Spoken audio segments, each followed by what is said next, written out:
Good evening, everybody, and welcome to Corning Sports Report's live coverage of Corning Bobcat football. Hey, guys, we got some non-conference action tonight for you. We've got the Corning Bobcats traveling all the way over to Marion County in north central Arkansas to Yellville, Arkansas here, home of the Yellville Summit Panthers, guys. And I tell you what, it's going to be a dandy. The experts are saying 1-point game for this one. We cannot wait to get this thing going. Right now, we've got senior night here for the Yellville Summit Panthers, just like we had last week, our senior night. Guys, if you're watching this, if you're tuning in with us, tag somebody, share the feed if you can for us. Let's get it out there for everybody to see.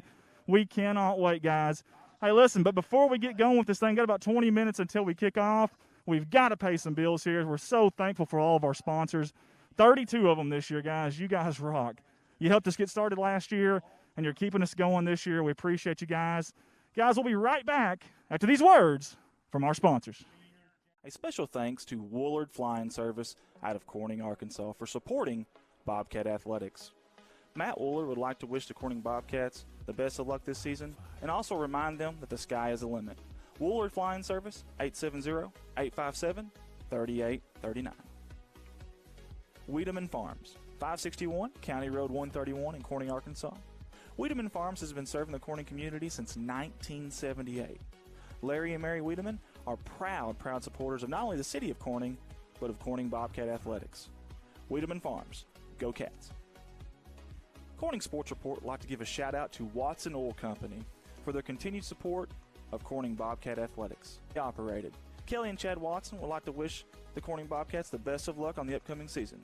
Watson Oil Company, 406 Southeast 1st Street, Corning, Arkansas, 870-857-0006. A special thanks to Solace Grain Bins and S&L Irrigation on their sponsorship. Whether it's grain bins, wells, pumps, underground pipe, or any service of that nature, Solace Grain Bins and S&L Irrigation will take care of you. Rhonda and Jerry Solace would like to wish the Bobcats the best of luck on the upcoming season. A special thanks to Richardson Family Dentistry out of Corning, Arkansas. Locally owned, locally operated, a fine dental office with a great staff that are all proud sponsors of the Corning Bobcat Athletics program. Richardson Family Dentistry.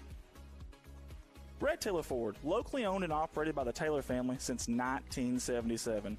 Their company has been an integral part of the Corning community since their beginning, participating and or donating to basically every major community project to come before them. They have a top-notch service department with master certified technicians. Contact them for all of your automotive needs at 870-857-3516 or at www.redtaylorford.com.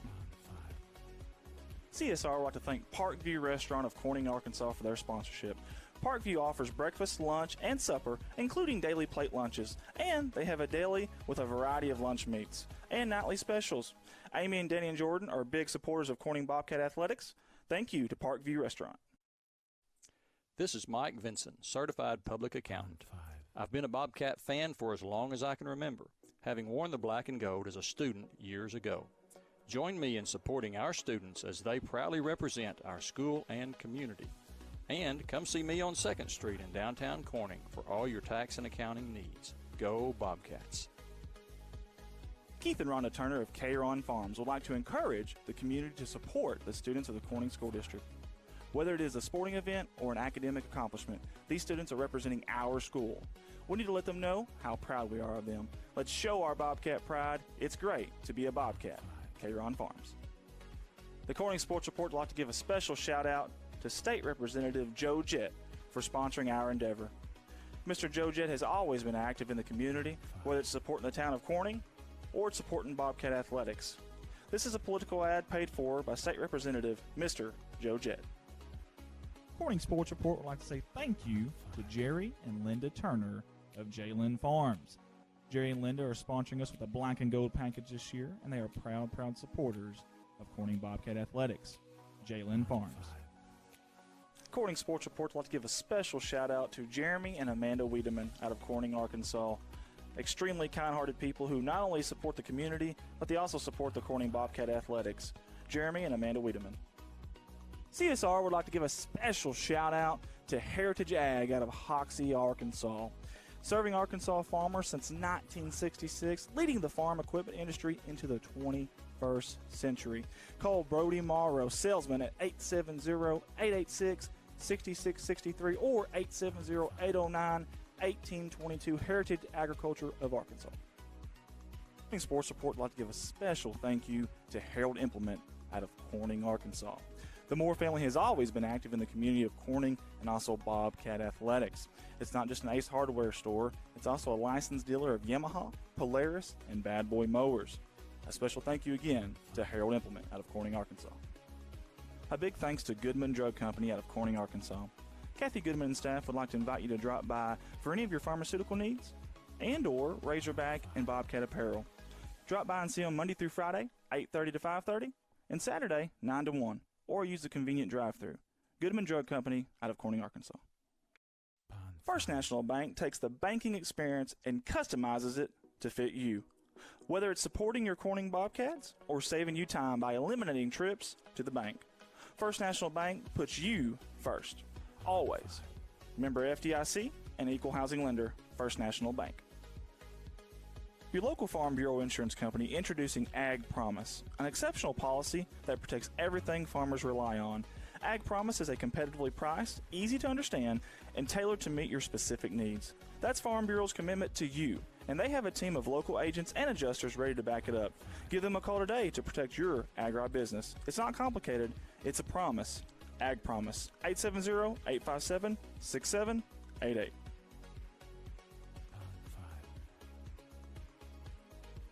CSR would like to say thank you to Clay County Electric and Clay County Connect, a broadband company, for their sponsorship for Bobcat Athletics.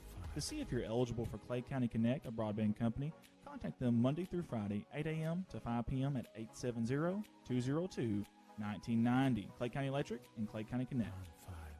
A special thanks to Civil Engineering Associates for being proud sponsors of Corning Bobcat Athletics. 2 locations, one in Jonesboro, one in Poplar Bluff. Professional engineer John Seelig of CEA would like to wish the Corning Bobcats the best of luck on the upcoming season. CSR would like to give a special thanks to B&B Well Drilling out of Peach Orchard, Arkansas, for their continued support of Corning Bobcat Athletics. Brian and Lisa Bass are proud graduates of Corning High School, and they invite you to call them for any of your well drilling needs. 870-215-3808, B&B Well Drilling. The Corning Sports Report would like to give a special shout-out to Boschlicker Brothers Farms for sponsoring our endeavor. The Boschlickers have always been avid Bobcats and avid supporter of all things Corning athletics. Thank you again, Boschlicker Brothers Farms. First Choice Healthcare in Corning, Arkansas, proud sponsors of Corning Bobcat Athletics, celebrating 25 years of community healthcare. At First Choice Healthcare, we practice compassionate, affordable healthcare for everyone to help improve lives and build healthier communities. First Choice Healthcare, your community, your health. Legacy Equipment. There has never been a better time to take home your compact utility tractor. With durable construction and features that easily hook up to dozens of attachments in moments. No job is too tough. Plus, with no down payment and major price cut, the savings have never been better. Models as low as $138 a month, including quick hitch and loader. Stop by any of the Legacy Equipment's 7 convenient locations to take advantage of limited time savings. See dealer for details. Offer ends October 30th, 2020. Legacy Equipment. Corning Sports Report would like to say thank you to Mike Townsend Farms, LLC, out of Corning, Arkansas. Mike Townsend hauls gravel, dirt, topsoil, grain, and heavy equipment. Mike Townsend Farms, LLC. A big thank you to Big Iron Auctions. Jason Horner with Big Iron Auctions can help you with all of your farm retirement, estate, and equipment sales. Big Iron Auctions is one of the industry's fastest growing online auction companies that have nearly 9,000 items on their September auctions alone. Big Iron Auctions. This advertising slot is in honor of Bobcat coaching legend Dutch Noe. Dutch Noe spent 7 seasons at the helm of Bobcat football. He was 55-17-2 overall, with an undefeated season in 1973 and 3 district championships, 1970, 1973, and 1975, in honor of Coach Dutch Noe. A big thank you to Kerry Russum Qureshi and Qureshi Law Firm and Wealth Management for their sponsorship. Lower taxes, greater wealth, lasting legacy. Qureshi Law Firm and Wealth Management. Corning Sports Report would like to give a thank you to Wendy Cole and Cole Farms. Everybody at Cole Farms wants to wish the Bobcats the best of luck on the upcoming season. Cole Farms. A big thank you to Three Little Monkeys and Here by Danielle for sponsoring the Black and Gold package this year with Bobcat Athletics. Located in downtown Corning, Arkansas on 2nd Street, right by the Hop Alley Gazebo, Three Little Monkeys and Here by Danielle. Corning Sports Report would like to take this time to thank Cotter Cox Seeds out of Noble, Arkansas. Mr. Michael Smith and Cotter Cox Seed are proud supporters of Corning Bobcat Athletics and the city of Corning. Cotter Cox Seeds. Corning Sports Report would like to say thank you to Jerry and Linda Turner of Jaylen Farms. Jerry and Linda are sponsoring us with a Black and Gold package this year, and they are proud supporters of Corning Bobcat Athletics. Jaylen Farms.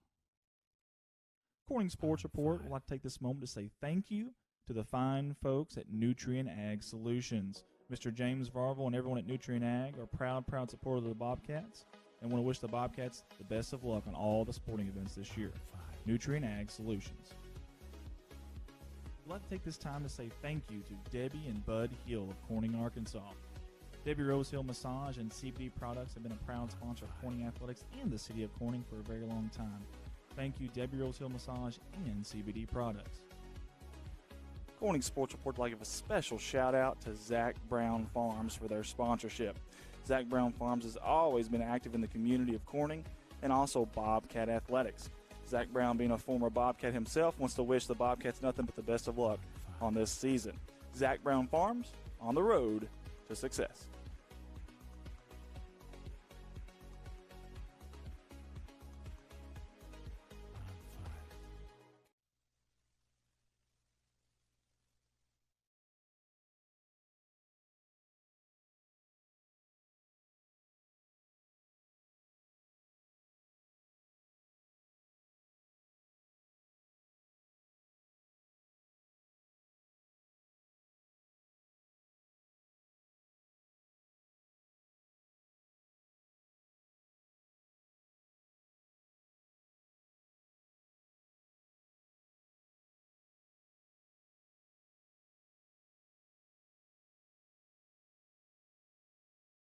Good evening, everyone, and welcome to Corning Sports Report's live coverage of Corning Bobcat football. We're on the road tonight for some non-conference football action. On the road to Yellville, Arkansas. That's right, about a 3-hour drive for the Bobcats as the Corning Bobcats invade the Yellville Summit Panthers out of the 4-2A. Guys, we're about to have the national anthem, so I'm about to go off of the audio. Sorry to jump on and then jump right back off, but we're about to go to the national anthem as you see the GoPro cam there. Hey, guys, if you're tuning in with us, share the feed. Tag everybody you know. Let's get these kids seen. We've got an exciting football game tonight. It's the second game of the season for both teams, and we've got it for you live on CSR. Got a lot of people here with me tonight, even though it's a 3-hour drive. Bart White on the color commentator. And I got Director Colton Ladyman, Hero Camera Ricky Betts. Stephen Lane's going to be the rover camera on the ground. My dad, I call him Old Man River. Tim Earls will be on the wide view cam tonight. We call it Mountain Man. Again, guys, we've got about 7:10 to go here before kickoff. The PA announcer is talking right now, so I'm going to get off the audio here, and we'll do the national anthem.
All right, guys, that was our national anthem played by the Yellville Summit High School band there. They did a fantastic job. I think they are playing their fight song right now, but we're going to stay here with you guys. Man, we're excited to be here with you. Welcome, again, wherever you're watching from and tuning in from around the world, around the globe tonight. We want to invite you in and say welcome. Share the feed if you can for us. Tag anybody you know. See, I don't know if you can see the beautiful mountains in the background here, but we're up here in north central Arkansas. Not an easy way to get here, Bart, but we've made it to the destination, and we've got some Friday night lights. I guess the only other way you could get here was go through West Plains, but it'd be about another 2 hours. Yeah, no, I'm out. We got here plenty in time, and still just barely got set up in time for you guys at home. Guys, again, we appreciate you. 110th season since the Bobcat football, 110th year, I should say, since Bobcat football started back in 1910. Man, it's a long time. And I tell you what, back then, 110 years ago, a guy named Pappy Grayson took a sweep and cut it up between the tackles for 10 yards and the first touchdown in Bobcat football history in 1910. 2020, fast forward just a little bit. Who's going to get the first touchdown tonight, Bart? I don't know, of the 2020 season. I'm going to say it'd either be Amaker or probably Landon Lucas maybe. Or Got- Gutierrez. There's 3 choices Gutierrez, there's good choices. I like all three of them. Just a little bit of generic information. I'll tell you what, there's 193 football teams this year in football in Arkansas high school. Sounds like a lot, but actually that's the lowest number in 30 years.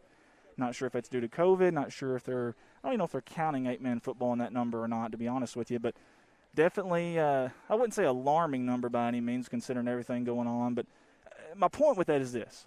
We're blessed to be playing some football tonight. You know, we're only one of 13 states that plan to start football on time in the country and did, including border states Missouri, Oklahoma, and Tennessee as well. So, guys, we want to get a big shout-out, huge shout-out to Daniel Plemons and the gang over there at First Baptist Church in Corning, Arkansas. That's right. Everybody stand up if you can. Do the wave. Wiggle a little bit. All right. Do a little, I hope someone can video that for us, and I hope they're doing that. Guys, hey, shout out to you guys at First Baptist Church for the watch party. That's awesome. We love it. Like it, love it. Want some more of it. Guys, Corning comes into this game 0-1 on the year. Yellville Summit come off a big win there. Colton about took down our entire canopy behind us. When people make mistakes, that's not me. I've got to point it out every time. Every time. But anyways, Yellville come off a big win last week over Two Rivers, the Gators, 42-6. We'll dig into that a little bit more, too. Hootens.com thanks Yellville by 1 tonight. It is their senior night. They are playing up. They are playing up to a 3A team. You know, Yellville used to be a 3A team back in 05. Matter of fact, that was the last time Corning and Yellville played, and the Bobcats came out victorious, and I just happened to be on the field that night, and I do remember this field, and it's a very unique field. I don't know if Dad can get it for us or not, or maybe Steven, but look over here in the far end zone, Dad, if you can. It's not quite flat over there. Very intriguing. If we can get our camera, Colton, to the spot over there where there we go. Dad's cut back left there for us, Dad. Look at that. It actually goes uphill into the corner there. You know why, don't you? What's that? They built that field the year you played here because they knew how fast you were. They wanted to give you a place where you could slow down without going through the fence. I don't think so, Bart, but I appreciate it. I'll take any credit I can get. You're saying like, Forrest Gump. He kept running. And I might disagree with you on the mistakes. I played basketball with you, so you have made mistakes. I promise you, man. I guarantee you. Bart White was a baller, shot caller, 28 blades on the Impala. That's a little rap song reference for you there. We got some nobody knows it. No. We got some football for you tonight. Miss Mary Garrett Wiedemann's on. I was principal at Park Elementary when Phyllis Young called me and told me about the attack on the Twin Towers. I went to each teacher and told them horrible news that they will never forget. Bart, I don't know about you, but I was in 8th grade, I believe, Melissa Woolard's class, and I remember someone came in and said something, and it was like everything changed. Her face changed. All of a sudden, I can't remember if it was a computer we had in there or maybe a TV, and we turned on the news, and it was such a surreal deal that anything was possible then. And I'll tell you how naive and silly we were as kids, as 8th graders. We were worried about the Riceland Rice Dryers getting hit. We were like, they can't take our rice dryers. No, not here in Corning. But seriously, because back then it was such a crazy time for everybody. And again, it's 9/11 tonight. This is in honor of all the fallen victims of 9/11. We want to hear your stories, 9/11, your 9/11 story, if you will, as the Yellville Summit Panthers are coming up here to kick off. That's going to be number 25, Lucas McVeigh. Now, last week on film, McVeigh kicked it to the up back on the left side every single time. That's going to be Jordan Grubb. Jordan Grubb needs to be ready if we can here.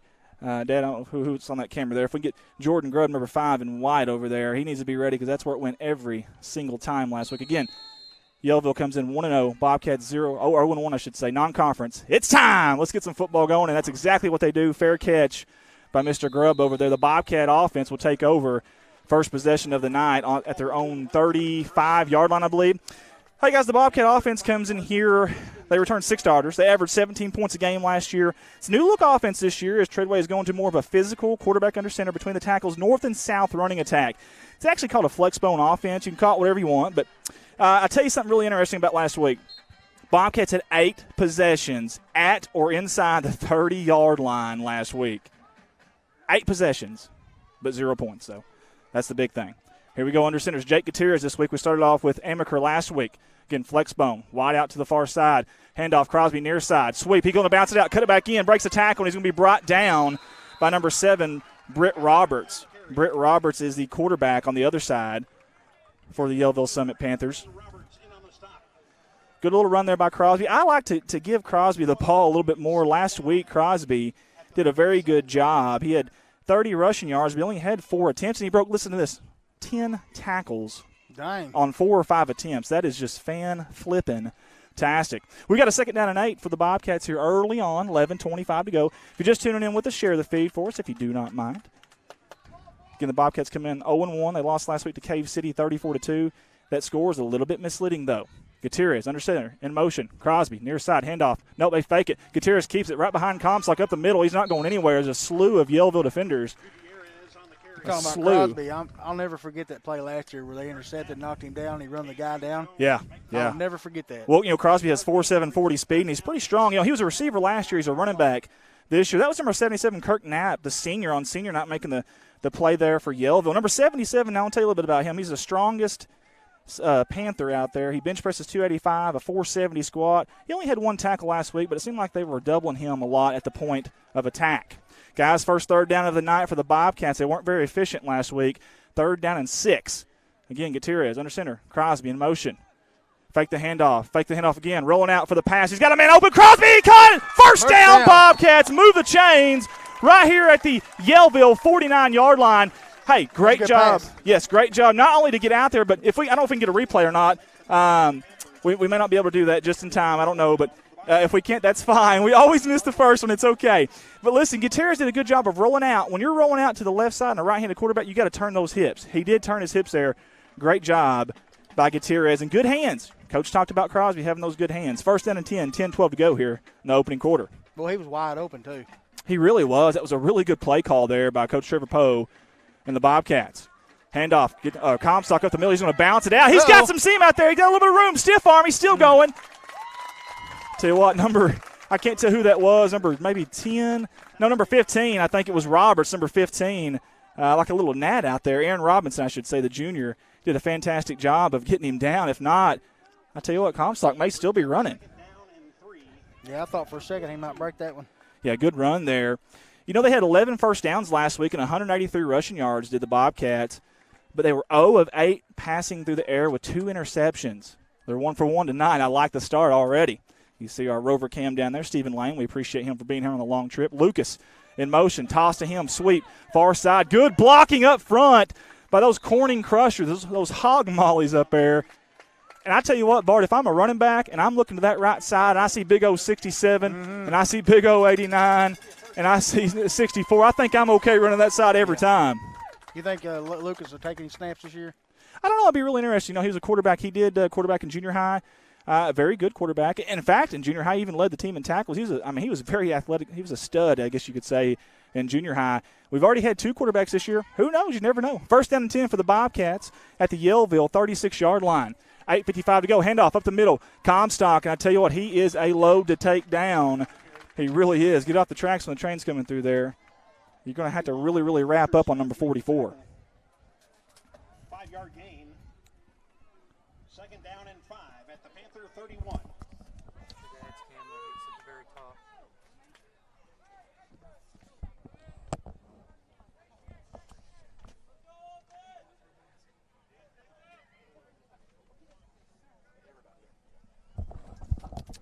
Sorry, guys. We're trying to fix the camera there. Sorry for the awkward silence there. I do apologize, but trying to fix the camera there if we can. There's a toss to Comstock. Sweep right side. He's got blockers. He's going to bounce it down. He's going to put his head down and plow over a guy. It's another first down. Good job, Bart. You beat Moving me the to ball it. Good. Yes, sir. Randall Godwin says, Bart White? Come on, Andy. You must be desperate. Laugh out loud. Desperate men do desperate things in desperate times. That's exactly what that is. Eli Mason over there trying to get the crowd up. We've got a decent little crowd for a 3-hour drive for the Bobcats. I love that, especially a non-conference game like Here this. After a while, I got a funny story about Randall. Okay, do not forget that. We need to write that one down. Matter of fact, I'm going to do that as we speak. Randall Godwin, funny story, because I do not want to miss that. 7:52 to go here in the opening quarter. The Bobcats are driving on the first drive of the game. Under center, toss. Comstock near side. He's going to bounce out. Good block by Crosby. He's going to cut back up. Breaks a tackle. There is a flag there. I don't know if that's going to be a hold or a block in the back. We shall see. Comstock did a good job there of evading tacklers. And, you know, you think of Comstock as more of a north and south runner, but I tell you what, he's evading guys tonight. He really is. We'll see what Mr. Whitehat says here. They're talking about it. They're pointing at the ground. Good paint job on the ground. It's been mowed recently. Very good. Here we go. Holding on the Bobcats. Hey, you know, I wanted to talk earlier. I didn't have time about the keys to the game for the Bobcats. I really think the keys to the game for the Bobcats is do the little things right. What I mean by that, no bobbled snaps like we had last week. Run the route right, the right routes as receivers, and no untimely, silly penalties. We said they got into the 30-yard line or below last week 8 times. They didn't score. They're below the 30, and what do we have? An untimely penalty. That's definitely key tonight. And you got to win that turnover battle, too. We were -3 last week in the turnover battle. Definitely have to win that if we can. It's going to be first down and a long 20 yards to go here for the Bobcats. 3 seconds on the play clock. They got to get it off quick. 2, 1, he does. Handoff, no, they fake it. Gutierrez out in the flats. He's going to throw. He's got Lucas out there. Oh, just overthrew him. I mean, just overthrew him. Let's get a replay on that if we can real quick. Watch how close this is, folks. He throws that on the money. That's a touchdown. I think so. The play action early on is working for the Bobcats. It really is. Look at that good play action. Good fake by Crosby. He settled his feet there, avoided the sack. Here's the thing. On that play right there, that weak side defensive end is so key. What he does is he bite on the handoff, or does he come straight at you? And he did come straight at him there. Hey, 15 seconds here on the play clock. They got to hurry up. Defense for Yellville returned 7 starters from last year. They gave up 38 points a game. But they only gave up 6 last week against Two Rivers. Two Rivers did air it out, though, 31 times.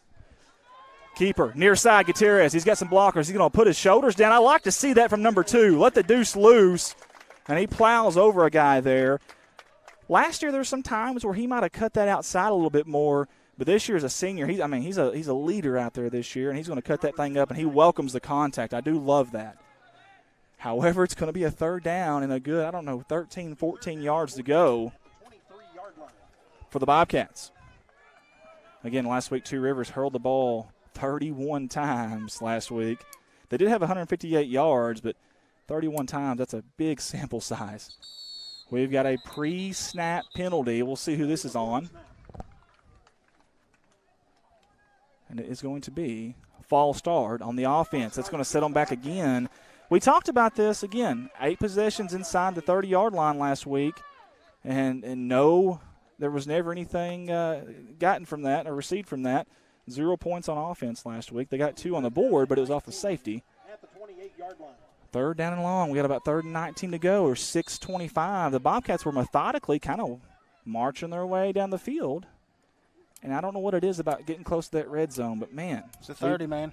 It is. It really is. There's the GoPro cam. Love that view right there. You can see the mountains out to the left side of your screen there. Really beautiful area around here. Really is this mountain home, Yellville area. I think they'll throw here. I think they will. I think you're right. And we'll see. They're going to spread it. I got Eli Mason here to the near side. 4 wide. Gutierrez to the right pocket. Or Comstock to the right pocket of Gutierrez. Was that a delay of game? I think it was. It is a delay of game. And that's tough, man. You can't have back-to-back penalties like that. Cannot have back-to-back penalties, especially with a 40-second play clock. It's one thing if it's a 25-second, but yeah, and you're sitting right there looking at it. Yeah, it's tough. That really, really is. Now, listen, in Gutierrez's defense, I know I always kind of come to their side, but in Gutierrez's defense, you know, he hasn't been quarterback the entire time. It's kind of been hit and miss. Him and Amaker have kind of traded back and forth. So I will say that. And you see the play clock in your screen right there. Good job by Stephen Lane. Grubb to the far right. They're going to come back in their flex bone formation here. Gutierrez under center. 8 seconds. 7. Fake the handoff. Gutierrez up the middle. Trying to break a tackle. He cannot. Gets a few yards, but that's going to be Roberts. Britt Roberts, a senior on senior night, making the tackle. Time to punt. I think you're right. And watching Gary Comstock punt pregame, I mean, he was getting quite a bit of hang time on these things. Now, here's a good thing. You are in their territory. I know it's 4th down and forever, but if you go for it here, seriously. They may go for it. Well, here's the thing. Let's say you punt it, and you punt it to the end zone. They're coming to the 20. Exactly. You're only gaining 7 yards there. I mean, why not? Why not take a shot to the end zone? You never know. There might be a pass interference. You just don't know. You see the AM on the back of the helmets there and the HM. That's in honor of Annie Morrow and Hunter Midkiff. Annie Morrow, long time faculty member at Corning High School, and she affected so many people in such a good way. And I know I sure miss her. I'd love to do anything to see her again, see that smile and hug that neck of hers. And the HM there is Hunter Midkiff, the young man that passed away earlier in the season, or before the season, I should say, from Piggott. And he'll definitely be in our thoughts and prayers this year. And good job by our cameraman there getting that on the screen as you see both sides here of the huddles. Little split screen for you, if you will. What do you do here, Bart? What's your call here? I mean, I'd probably throw a pass. I think I want to get Gutierrez out of the pocket. I want to roll him out of the pocket and have a pass run option here. Because like you said, if they did punt and they punt in the end zone, they're losing 7 yards what they get right now. There you go. It's a valid point with 5:23 to go in the opening quarter. Give Yellville a little bit of credit, though. I mean, they've been, but they haven't broke yet. 4 wide. Shotgun formation. Comstock to the right hip. Gutierrez. He's in motion. There's a snap. He handles it. It's going to be a run to the near side. Where's he going to throw it? He's going to throw it to Amaker. Amaker's open. He almost caught it. It was underthrown. If he catches it, it's a first down. Amaker did the best he could to come back to that football, but he just couldn't get back. As you watch the instant replay here, folks, it looks like a designed run. Turns his legs, his hips, and almost got it. That was so close. Extremely close. That is a tougher pass to throw across your body like that. Well, from a right-hander throwing. Unless you're Michael Vick. Yeah, well, because he's left-handed, exactly. But when you're throwing across your body like that, here comes the Yellville offense, and man, they only averaged 14 a game last year and returned 8 starters. But last week they went off, total of 438 yards. They're going to the air. Roberts, he's going to be flushed. There's going to be a penalty. I think it's going to be holding. Comstock trying to run Roberts down. He does. The speed of Gary Comstock. Are you kidding me? I wonder what his 40-yard time is. 4.740, but he benches 285, 275 power clean. That gum. He's an all-league linebacker, had 102 tackles last year, and last week had 12 tackles versus Cave City. I watched a little bit of y'all's game from Fayetteville. Fayetteville up in northwest Arkansas. Yes, I like sir. it. And he had quite a few tackles. Yes, he did. He was very, very busy. They're going to march them back here. I will say this about Yellville, though. Last week they had 14 penalties against Two Rivers for 115 yards. They kind of shot themselves in the foot as well last week. Here comes Grubb coming on for Gutierrez. Give Gutierrez a break. 17-yard line. Take me a quick drink of water there. It's a nice, cool night, but I'm already sweating in these pants. High snap. He handles it. Handoff up the middle. Good job back there by Clayton Crosby. Love it, baby. He can drown a glass of water and kill a dead tree. You don't mess with Mr. Clayton Crosby. Love it. Tackle for loss there by number 11. Should have been a rapper, Randy. I'm telling you, man, I missed my calling.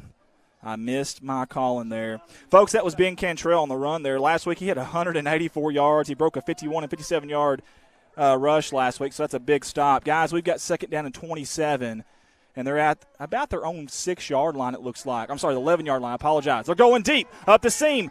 Fly route. Now, they could have got offensive pass interference there, a little bit of extension there on number 13, and that's Caden Curtis, the junior. It was overthrown, uncatchable ball, but there is no uncatchable ball rule in high school. No call, though. Andy, somebody's wondering what the ribbons on the back of the helmets are for.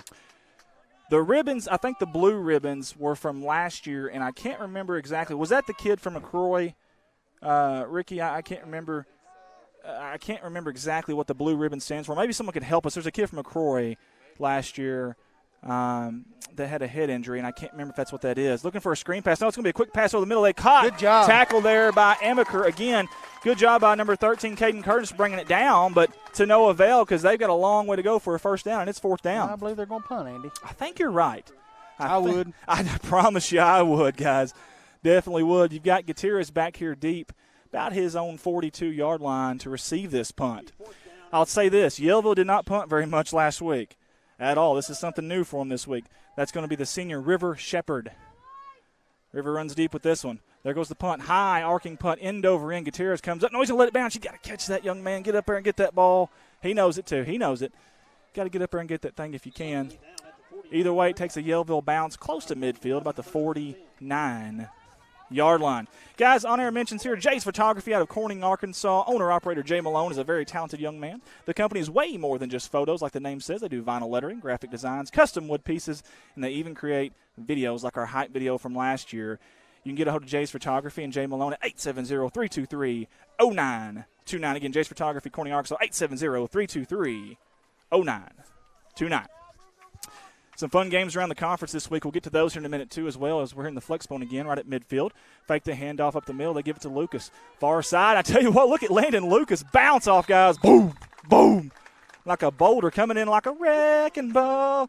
Boy, he's grown a lot since last year. Yes, he has. He's maturing as a young man, and that number 8's a ball player. Coach says he's very athletic. Again, quarterback for junior high, led the junior high in tackles. Last week had 50 rushing yards versus Cave City. He also had 3 tackles, and he was I believe, the Corning High School Player of the Week as well, if I'm not mistaken. So, I think you're right. I believe so. I'm trying to get him to play basketball for the past 4 years, but he won't. Keep trying. We need to put on your salesman shoes there. Look at Clayton Crosby. I apologize. I'm stuttering all over the place because Clayton's going left. He's going right. He's going left.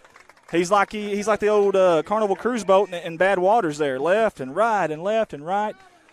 Slicing and dicing. He's carving that defense, though, and he's going to bring up a 3rd down and manageable for the Bobcats. 3rd down and 1 to be exact. 2:40 to go here in the first quarter. Guys, again, share this feed for us. Tag everybody you know. Everybody you know for us. Let's get these kids seen. Football, especially in our area. It doesn't seem like we have near as many streaming companies as we'd like. We want to get these kids seen a little bit more and maybe kind of help them further their education and play a sport they love at the next level. Handoff up the middle. Comstock, he's got to hang on to that football, and he does. Breaking tackles left and right. He's got the first down. Yes, sir. He earned that one. Yes, he did. Good sportsmanship there by number 64. That's Hunter Smith, a junior. Good job by Comstock. Hey, Coach calls him a true beast, an absolute beast, and he is, man. I tell you what, the size and the athletic ability of that young man. And, again, Comstock, of course, he's a senior this year. He goes 6'2", 205, does Gary. 1st down and 10 here. 2 minutes ago. We're live from Yellville, Arkansas, on the campus of Yellville Summit High School. Everybody's been really, really friendly here today, too, and we do really appreciate that. Seriously, guys, thank y'all so much for the hospitality here at Yellville.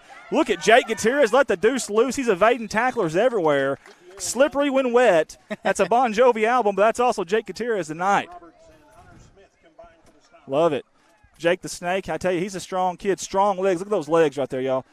He squats 475 pounds for a 5'7", 200-pound kid. That is fantastic. Fantastic. And again, Gutierrez, 4.7 40 speed. He had 11 rushing yards last week. They didn't get to carry as much as they wanted to. I think they're going to get him involved tonight, and they have so far. Keeper, Gutierrez up the middle. He's got some room. Plows over, breaks the tackle. Gutierrez to the 10, gone. the 5. Touchdown! C-H-S. Put 6 on the board for the Bobcats of Corning and the black and gold strike you got with the answer to your question. 1:08 to go. Love it. First TD of 2020. Absolutely love it. Great stuff there. That's just determination is what that is right there. That's pure determination by a young man who just wasn't going to go down there. Absolutely was not going to go down there. 6-0 here, 1:08 to go. The Bobcats strike first. Statistics last year when the Bobcats struck first, they were 2-1. Let's see if they can keep it up now. Sweep, far side. Amaker, he puts it up. Got I think it, he's baby. in, baby. Get a replay on that one. Amaker is. Good job. I like Amaker for a kid his size, 5'8", 160. He is not afraid. What's his 40-yard time? His 40-yard time is 4.5 40. He's the fastest. He's Watch the this. fastest one. He is not afraid, folks. Watch this as he is not afraid to cut it up there. I love that. Put his head down and dives into the end zone. Takes the guy out as he's doing it. So, gotta love that. 8-0 for the Bobcats early on here in this game. And I tell you what, that's a great start if you're a Bobcat fan. Junior high didn't play last night, did they? They did not. They're off this week, and they'll welcome Piggott next week at home, and we'll be excited about that. As Judy Miller says touchdown, Whitney Leonard says woohoo, good job, Jake. Andy, can you post a roster sometime Michaela Morrow. I don't think I can post a picture to the comment section. I don't think you can do. So we can we can post it on our page. I doubt we can post it on the actual live stream. I tried to do that one time because I had a funny picture of one of the guys here, and they didn't know it, but I couldn't do it. Sandra Young says, yay, Bobcats. Great job, Bobcats. Teresa Rowland, way to go, number 2. Josh Jansen, Don Burkhart. I love it, guys. Love y'all tuning in. Hey, guys, we want to know, where were you when the world stopped turning? 9/11. Where were you? Tell us your story if you don't mind. Again, I was in 8th grade class in Melissa Woolard's class as Rocky Flores is ready to kick off. Is he going to onside kick here? What do you think, Bart? Looks like it. He had 3 or 4 of them. I think 4 of them last year. Yeah. 3 in one game. It's got a good bounce. It's up in the air. Good job by number 64, Hunter Smith. He high-pointed that thing, the junior. That right there is a lineman there going up high and high-pointing it. We were playing Walnut Ridge last year when he did that, wasn't we? Rocky Flores, yes. Yep. You're talking about the onside kicks. Yep. He had 3 consecutive onside kicks in that game. Matter of fact, there was 4 total in that game because Walnut Ridge had one as well. Yeah, we should have won that one. We kind of, we let that one go there, but that happens. Give Walnut Ridge credit from last year. Yep. But it's a new year right now, and we've got a lead early on here with 1:05 to go as Yellville takes over at their own 45-yard line. That is number 3 up there, I think, now. No, number 7. That's still Britton Roberts, I should say. He was 3 of 10 last week for 88 yards and 2 touchdowns. Also ran the ball 6 times for 21 yards. We've got a pre-snap penalty. False start. I was hoping somebody pulled Amaker offside. I tell you what, again, we talked about it earlier, but sometimes it's the little things that are difference between a bad team and an okay team, an okay team and a good team, and a good team and a great team. I mean, last week they had 14 penalties, 14 of them for 115 yards. They've already got 2, maybe 3 tonight. First down and 15, man in motion. That's number 11, Howe. They hand off to him. Far side. He's got the edge. He's going to cut it up. Good open field tackle by Parker Davis. That's number 45. 3-sport athlete is number 45 right there. 6'1", 150, just a junior.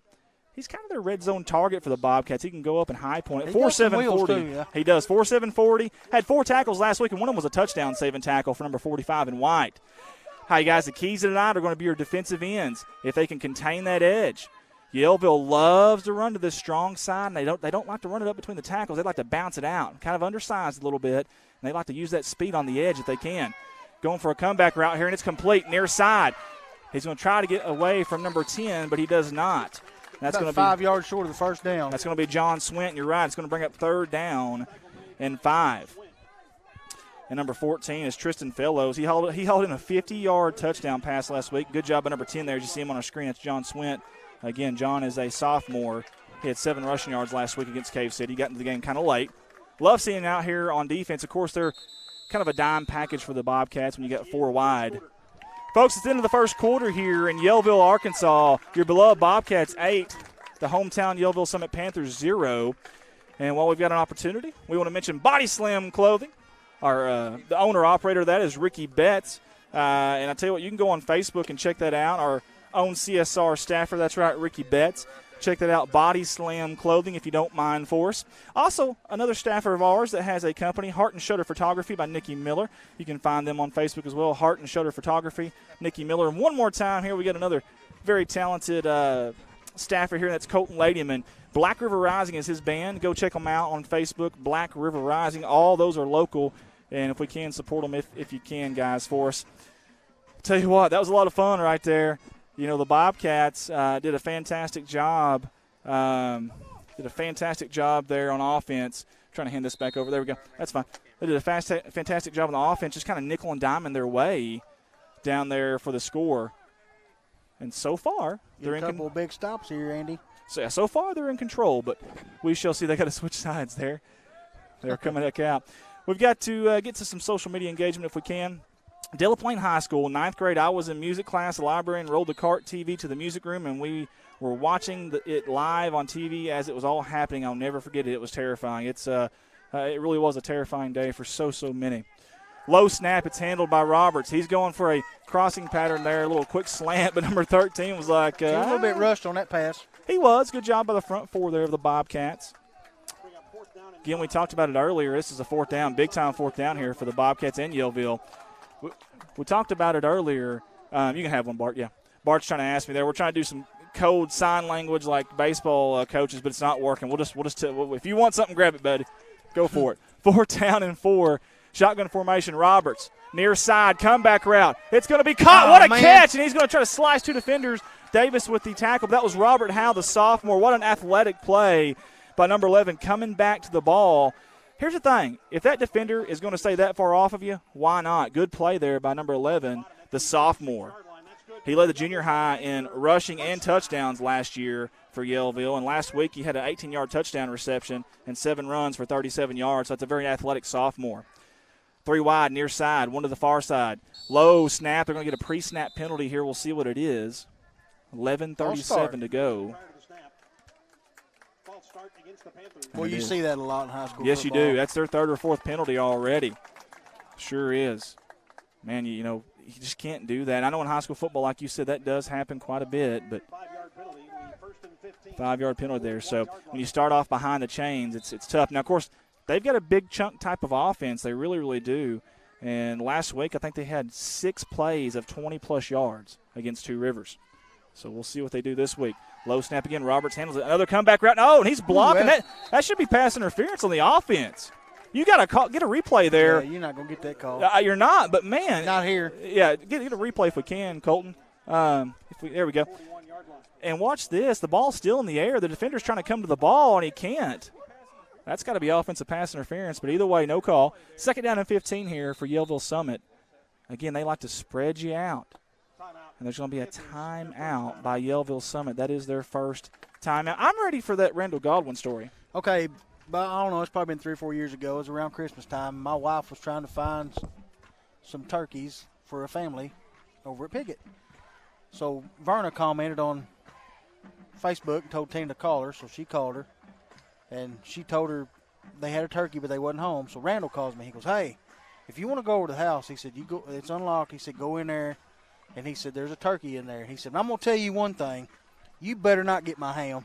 I almost got the ham and hit it, but I thought, no, I don't want him panicking before Christmas time. No, you can't have that. 'Tis the season, and it's not the season to do that. So. I noticed a while ago after I said I had a story, he commented nothing but love for Bart. Nothing so but he didn't love. know what was fixing he to come. had no ideas. Brittany Ward. And I have beat him at golf a few times, too. Oh, verbal jab at the end. I like it. Yeah. Feisty, Mr. Bart White, feisty. For anyone need to know, download YouTube on your Roku stick or device, and you can watch the game on TV, says Brittany Ward. That's right. If you got a smart TV, actually, you can go on your YouTube there. Audrey Sheet says the refs need glasses. I think she's right. Well, it may be us, though. Oh, a lot of pressure, though. He gets it off. Eludes the tackler there is number 1, Cantrell, and he's got a lot of yardage. It's going to be hit hard. Wow, he lit him up. Good morning, good evening, good night, says Gary. No, it might have been Parker Davis. No, it was Comstock. Okay. It was Comstock. Either way, a first down for Yellville, though the damage has been done. But, man, watch this hit right here, folks. Ring my bell. Ring your bell right there, young man. But, again, first down, though. Good job by Cantrell. He's a baller now. He can get these big chunk plays. He had 3 of them last week. Look at Comstock. You know he had to love that. Yeah, he did. But, man, they got bigger they got a bigger task at hand here trying to stop him. Oh, the ball slips out. He somehow handled it, and smart play there by your senior quarterback if you're Yellville. Number 7 right there. Very smart play, and the coach agrees. You know who Comstock reminds me of? Who's that? Brian Bosworth. Yeah, there you go. Well, I tell you what. Brian and Bo Jackson, that was some great stuff right there. That was TV. Yes, it was. I'm going to tell you something seriously. Very smart play there by number 7 in green. It really, really was. You know, he didn't panic. That ball slipped. He had a guy coming right at him. He's been under pressure tonight a lot. Yes, he has. And Adam Besson said, I was working for Donna Townsend at Delaplane Farm Supply when the towers were hit. We appreciate the stories, guys. Keep them coming. Comeback route caught just barely. Parker Davis is on him in a hurry, but they did get a pretty good gain there. Number 13 on the reception. Again, that's Caden Curtis, the junior. We've talked about him a little bit. He added 40 pounds to his list in the offseason. That's not easy for a guy his size either. Very hardworking, the coach says. And he said he makes difficult catches quite often. Did it a lot in the offseason, said the coach for Yellville, Lucas Morris. Somebody's asking where you looked that up on YouTube to watch it. You can look up Corning Sports Report or Redline Media Alliance. We probably need to change that. It says Redline on there, but it is Corning Sports Report, I do promise. Corning Sports Report or Extension Company, Redline Media Alliance. You can search that and find it on YouTube, and you can watch it. Keeper, he's got nowhere to go. There's Bobcats back here. Somehow he eludes them. Is that Parker? No, I think that was Swint. I can't tell who that was. It was Parker Davis again on the tackle. And we've got a statistician back at home, a couple of our CSR staffers, and I'd say Parker Davis has got 3 or 4 tackles already. think him and Comstock's got the majority of them tonight. I'd say you're right there, Bart. Sandy Eddington said, I was in Hazelwood, Missouri at home watching the terror unfold on the morning news. Boy, it was a crazy, crazy day. And I'm going through. I promise I will tune in with you guys, and I promise we will engage a little bit. Kind of in a weird spot here as far as stuffing away. It's fourth down, big fourth down here. Roberts, the pass deep. He's going really deep, too deep. Grubb almost caught that. Well, and actually, that would have cost him. It's a good thing he didn't, because it would have cost him a few yards. Good job by Grubb out there. Good job by the defense in general. Get this offense going again. Absolutely. Another touchdown. Who was Jordan Grubb talking to out there, number 5? I don't know. He was pointing at someone back there. I don't know if they were in the seats back there. I don't know who that was. Maybe the Yellville fans talking a little trash, maybe? It could be. You never know. I like it, though. I really do. I like it. Here we go. 10 minutes flat to go. Play clock's at 22. The Bobcats will take over at their own 21-yard line, we'll call it. 8-0 lead here on the road. Call them the Road Cats. Their 2 wins last year were both on the road. Little misdirection there. Lucas up the near side. He breaks the tackle. He's still going. Finally going to be brought down. Going to be close. Brought down by number 55, A.J. Jones, the senior, number 55 there in green. I want to talk about him for just a second. He was their leading tackler last year with 93 tackles. He had 3 tackles last week and a tackle for loss. Goes 5'10", 165. And I tell you what Coach said, he is a heck of an athlete. Speaking of athletes, how about Landon Lucas on that play? It's a good run. Yes, sir, it was. Hang on, guys. I'm going to go off the audio for just a second.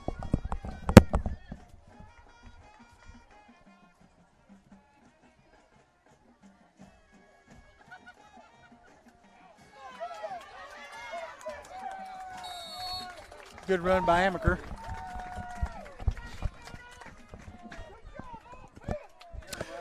Sorry, guys, we're testing some new cameras this year, and I'll be honest with you, we spent a lot of money on them, and I don't know that they're doing a very good job, and so we're having a little bit of issues there, so I apologize, and you may have even seen me wiping the camera off there live on camera, so we always got to deal with something. That's okay. Shayla Amaker says, I was pregnant with Nakota's sister, Nariah, watching the towers fall on TV in my living room in Memphis. Nariah was born 3 days later. Wow, that's a very interesting story. And Jared's got some offensive stats for us. We've got a flag on the field. Did I see a flag fly on the field, or am I just imagining things? I could be imagining things. I think I am. Jared Grady, our CSR staffer at home. Yellville offensive stats. Listen, this guy's rushing -4 yards, passing 7 yards. That is crazy good defense there from the Bobcats early on. It's still early, though. Of course, that last drive here in the second quarter by Yellville, they did yield some yardage there. And Parker Davis is the leading Corning with 4 tackles and 1 for a loss so far. Good job by our staffers, Gage Arnold, Adam Valance, and Jared Grady. And I don't know where that ball is at. It's on the ground. Who has it? Got my cousin Daryl Palmer watching. They're going to say Yellville Summit football. That's a huge turnover right there, and the home crowd is getting into it. Guys, we went down to engage with you for just a second. It's probably too late to see the replay, I would imagine, but I do apologize. I look up, and the ball is on the ground. You see number 55. Again, that's A.J. Jones, a senior, with the football. What a big turn of events. Bart, we were looking down here and engaging with people, and next thing you know, man, that's what we get for looking down for even for a second. Man. Again, appreciate the staffers at home. Thank you all for tuning in. We got quite a bit of y'all with us tonight. We really appreciate that. Tag somebody, share the stream if you can. Good job, Amaker. He's going to be sacked back here. No, he's not. He's still on his feet. Yes. Finally brought down by Clayton Crosby. There was a slew of Bobcats back there. That's a huge loss. Number 7 was running for his life with nowhere to go, no breathing room. Defense is looking pretty good tonight. Pretty salty, I would say so. And I'll be honest with you, they didn't look bad last week. They had a couple of plays they did, but they didn't look bad last week against a very good KU City offense. Late in that third quarter, it was still about I think it was a 3-possession game. They did a really good job last week. They just kind of ran out of gas late. They ran out of gas late, yeah. Second down and forever. The Sandlot reference, forever. The pass out to the flats. That's Cantrell. He catches. He's got room. Breaks the tackle. He's still going. Got another blocker. Good tackle out there by Swint. I don't know if it was a touchdown-saving tackle or not, but good stuff. Yeah, you got to be in better shape to play the whole game. You really do, and you've got guys playing both ways, and that's tough too. And then this game, this is a totally different offensive formation and schemes that we're going against. Yellville's spreading you out. You know, Cave City was more like us. You know, 3 yards in a cloud of dust, and these guys are spreading you out. They're going sideline to sideline. Last week it was north and south. That was a big gain right there by Ben Cantrell. It sets up a 3rd down and about 6, long 5, if you will. 7:20 to go here in Yellville, Arkansas. Sun's setting away from us here over the press box on the opposite side. Oh, hard hit there. Good job. Yep. Amaker he's coming out like a cannon on that far side. Another penalty for Yellville Summit. I hate to keep bringing that up, Bart, but it seems like every time they get momentum, they kill it. With a penalty. Yes, every single time. That's good for us, though. Very good for us. We'll definitely take it. I can promise you that. Again, guys, we want to hear where you're at on 9/11/2001. You see Coach there with the senior Britton Roberts. They're getting the play call. It's 3rd down and 10 now. You had 3rd down and manageable. You worked yourself back to that. Now it's 3rd down and 10. 7:19 to go. Shotgun formation. 4 wide. Over his head. I tell you what, Swint, he wanted another shot at that one. He looked at the receiver, came up to hit him, and realized the ball was high. And if he had been, I don't know, a second, if he'd caught that a second sooner, that might have been a pick 6 right there for number 10. I think they're going to go for it. In white. Big 4th down here. And John Swint, I tell you, got in late last week, had 7 rushing yards versus Cave City on 2 carries. That young man's a gamer now. He was dealt with some injuries, but he's out there tonight, of course, with 4 wide. Didn't see much on defense last week with, again, the flex bone offense and only 1 receiver sometimes, but they've got 3 and 4 every play. And you're right, Bart, they are going for it here. 7:16 to go. 4th down and 10. Watch out for the screen pass here. Here we go. Roberts, he's going to go deep. Come back right. He's got a man. It's going to be caught. I don't think he got Quick the first tackle. Down, do you? That was number 14, Tristan Fellows. I don't think he did either. We'll see where they spot it. And they're saying he's not. Good job by the Bobcat defense. Tougher than a long weekend at your in-laws or a well-done steak at Western Sizzlin'. Like it, love it, want some more of it. The boys in white have come to play tonight. Kelly King Hopkins says, cheering for our Bobcats from Little Rock Christian Stadium, where we are also cheering for our favorite Coach King and his Magnolia Panthers. Well, keep us updated on that game if you don't mind. Kelly, we really would appreciate that. Douglas Allen King, what's the score there, Kelly? Yeah, we'd love to hear that. Also, if you know the Piggott score or maybe the Manila score or any games that are in our conference this week, we sure would love to hear those too. The Hoxie West Side's another one. Toss. Lucas near side. He's going to kick it out. He's got some room. He comes up, finally brought down there by number 7-yard gain. Maybe? It was. I think you're right, Bart, by number 25, and that's Lucas McVeigh, the junior. Good job by Landon Lucas. You know, that's just a sophomore right there, but he has played big time. He came in last week and, again, player of the game for the Bobcats last week, and he earned it. He earned every bit of it. And, listen, none of those were cheap yards last week either. When I say he earned it, it was between the tackles. He was getting hit pretty early on, and he was just making it happen. Yeah, let us know where you're tuning in from tonight, guys. We've got Krista Balschlicker watching from Farmington, Arkansas. Justin Coleman's also with us. Jessica Leanne says, good job, Swint. Reverse here. Lucas, good job switching hands. He's got a block out there by Grubb. Good job. First down, Bobcats. We can hear Rich Martin at home. That's another Bobcat. First down. I'm going to tell you something. Right there, if we can get an instant replay really quick, I want you to watch the right side offensive line. We may be too late on an instant replay. I think we are. Yeah, we're too late. There it is. But it's, I was a little too late on. I apologize. That's my fault. But that offensive line on the right side, man, they are having their way with that Yellville defensive front. Last week, Yellville's defense was very, very aggressive on the front 4 there. I mean, they recorded 2 sacks, 4 tackles for a loss. And they also forced 3 turnovers, a lot of good pressure. They are not getting that pressure tonight. Those Corning Crushers are holding their own. 6:07 to go here. 5 on the play clock. They get it off. Toss. Near side. Amaker comes up, hits a guy, and hits him hard. 64 does take him down, or did Amaker run him over? I don't know. Either way, he gets credit for the tackle, and that's Hunter Smith. Amaker is he's a kamikaze, man. You mentioned something a while ago, Lucas, switching to his right hand. Yeah. A lot of kids don't do that. You're right. Especially at his age. Oh, a sophomore, exactly. You see Trevor Poe there helping out Amaker. Amaker hit so hard his shoulder pads almost come off there. I love it. You're either the hammer or the nail, and Amaker's been the sledgehammer lately. He really has.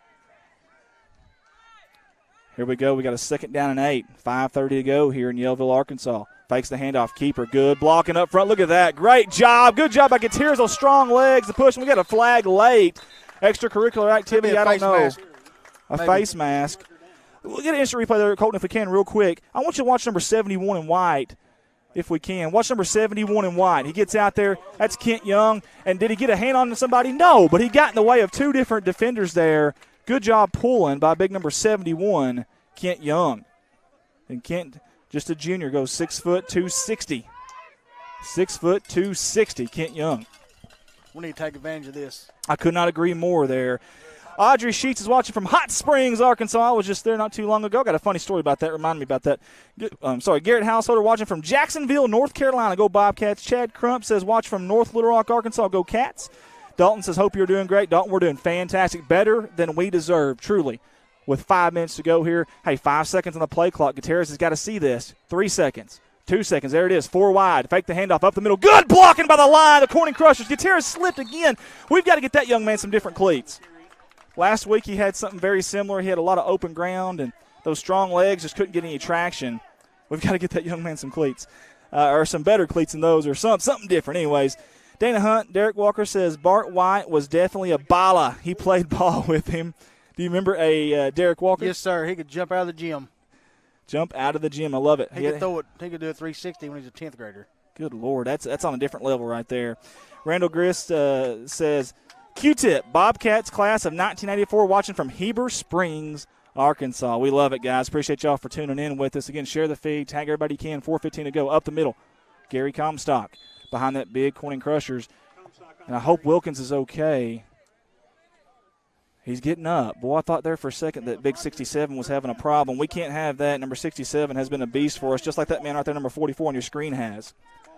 As Gary comes out and gets a rest here, Rhett Eddington comes in. Rhett is very good, number 25 in white. He is very good between the tackles. We'll see if he's fresh out there, a clean white jersey. We'll see if number 25 gets a touch here. Good job by our cameramen tonight. They do a fantastic. I mean, we got some really good cameramen, got a really good director, an audio guy, good graphics guy, and Ricky. I mean, we're really blessed here. And Bart, thank you for coming up here and doing this too. You're welcome. I enjoy it. Really helps. And there's Rhett. We just talked about. Look at those legs, chopping them legs. He's still going. I think he's got enough for the first down, Bart. I didn't have a choice coming to this game anyway because Amy said I was driving her here. She didn't ask. She told you. That's right. She didn't ask. She told you. Man, Rhett Eddington, he got hit at the line of scrimmage. He needed 2.5 yards for the first down, and he got it. Loving the second effort by the Bobcat running backs Rhett's tonight. A junior, isn't he? I believe Rhett is a junior. He goes 5'9", 185. Again, solid run back between the tackles. Had 3 tackles last week on defense as well, and that was his first carry tonight. Let's see if he gets another. Let's keep feeding him. They're going to fake it to him. They're going to give it to Lucas instead. Lucas almost. If he breaks. I'll tell you what, Lucas has a quick first step. He does. Very quick. Some people can get to their first or their fastest speed in about 15 steps like me, and then some can get there in about 2, and that's Landon Lucas. You're going to hear that name a lot the next couple of years, that number 8 in white right there.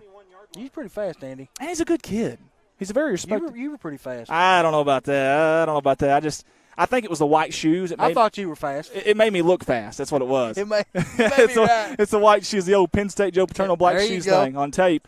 Crosby in motion. There is a flag on the field. They threw it right at the Yellville defender. Amaker on the far side. He got the edge. He puts it up. Put the head down again, plow through. He does, and he's going to have a concussion protocol before this game's over with.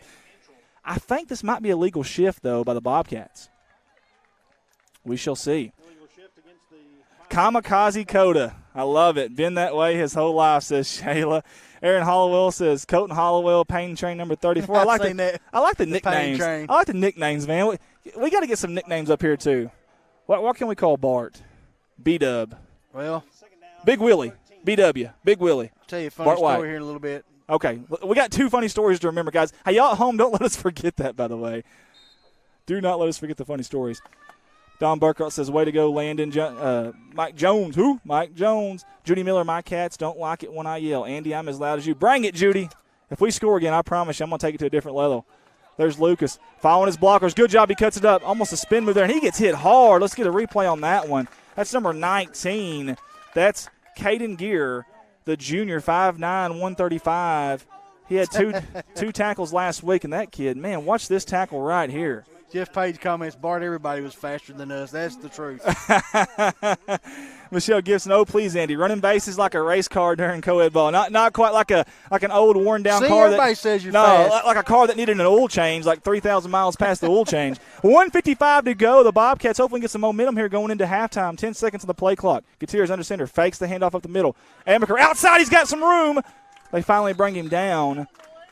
Kamikaze Coda, Shayla's helped us out there. Jeff Page, Bart, everybody was faster than us. First down, I love that. We got the crowd into it. Did you hear that, Bart? I love that out here.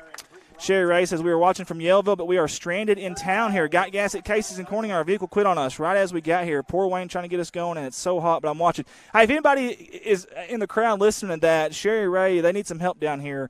They're somewhere in Yellville, and they're stranded right now. I don't know if anybody can help them out or not, but again, I don't know if anybody's got their number. Sherry, if you got a cell phone number, I don't know if you want to send it on here. There's thousands of people watching, but we'd love to try to help in some way. Or maybe at halftime we can send Old Man River or somebody down there if you can let us know where you're at right now specifically.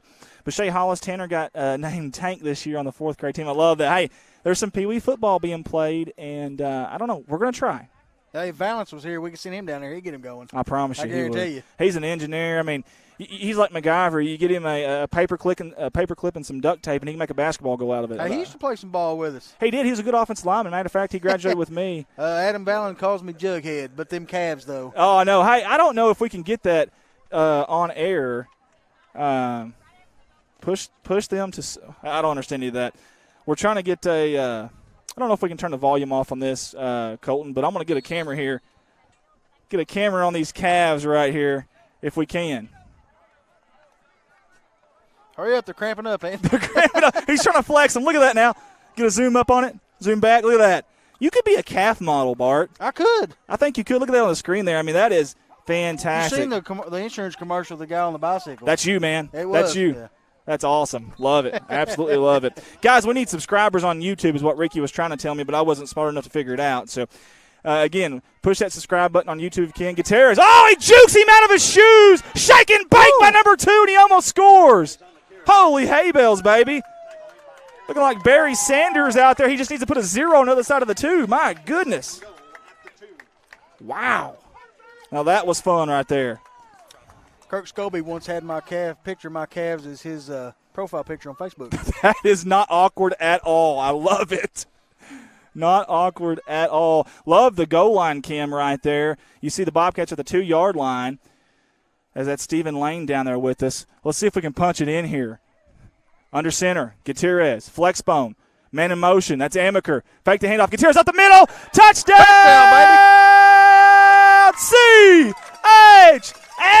Touchdown, C-Town. Tack on 6 for the Bobcats of Corning with 45 seconds to go before halftime. And I tell you what, that's huge for momentum purposes right there. Second touchdown for Gutierrez tonight. Yes, sir. I tell you what, that's a backbreaker for Yellville right there. They did a good job. They didn't give up the big play, but methodically Corning went down the field on a scoring drive, and they got it done. You know as well as I do, Andy, we got to keep this up.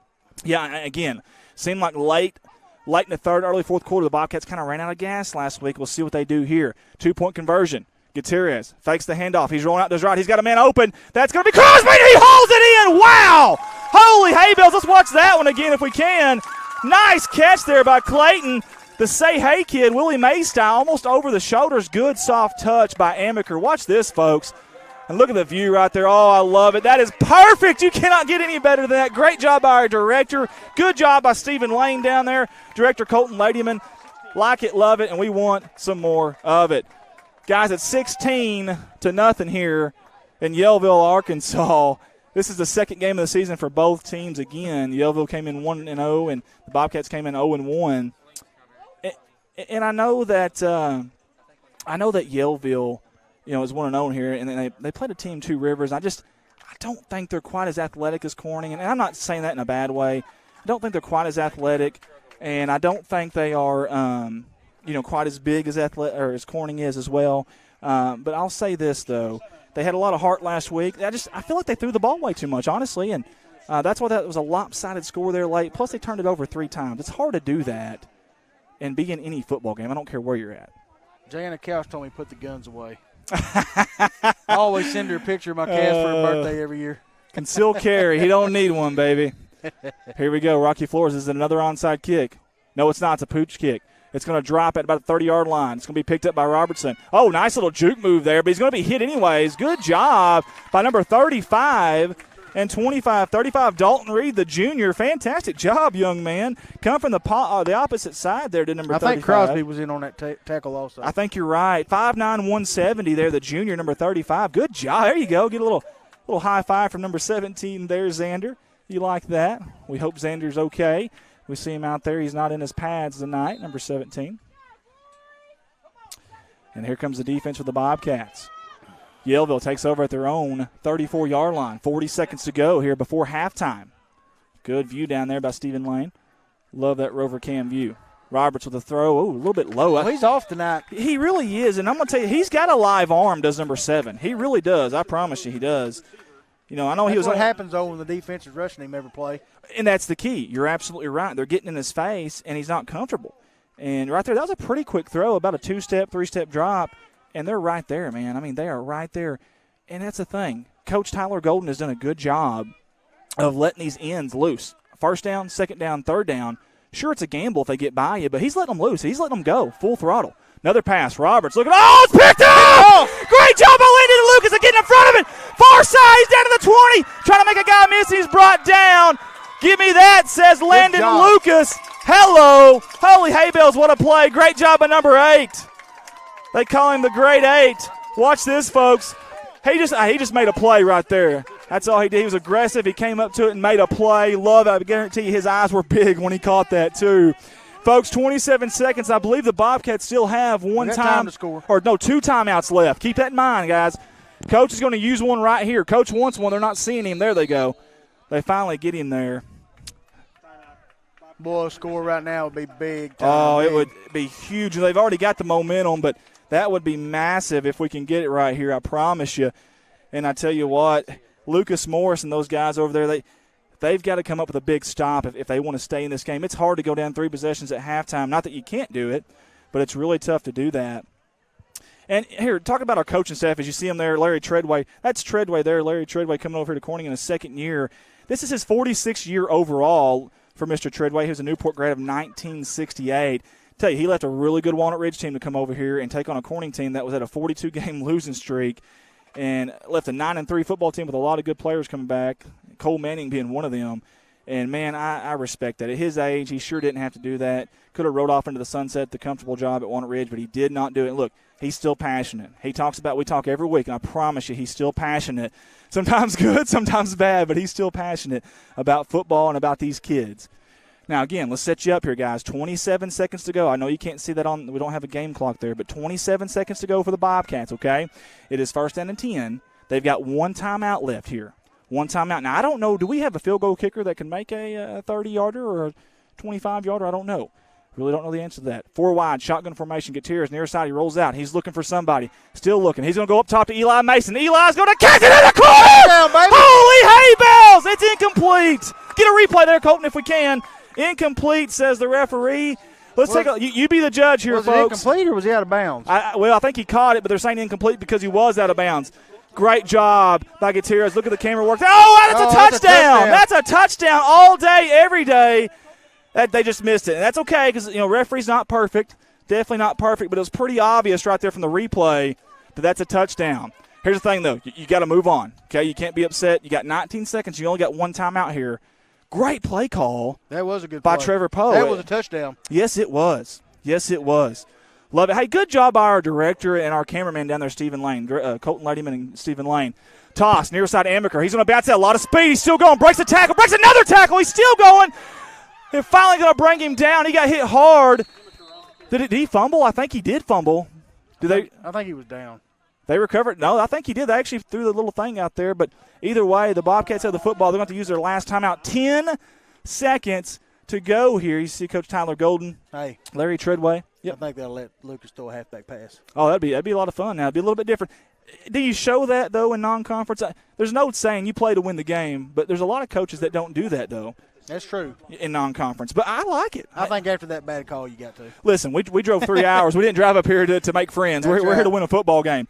Todd Young says, thank y'all for doing everything you do, enjoying it every week from home. Todd, thank you for tuning in, buddy. Jared Grady says, go back to it. Shayla Amaker, I love that.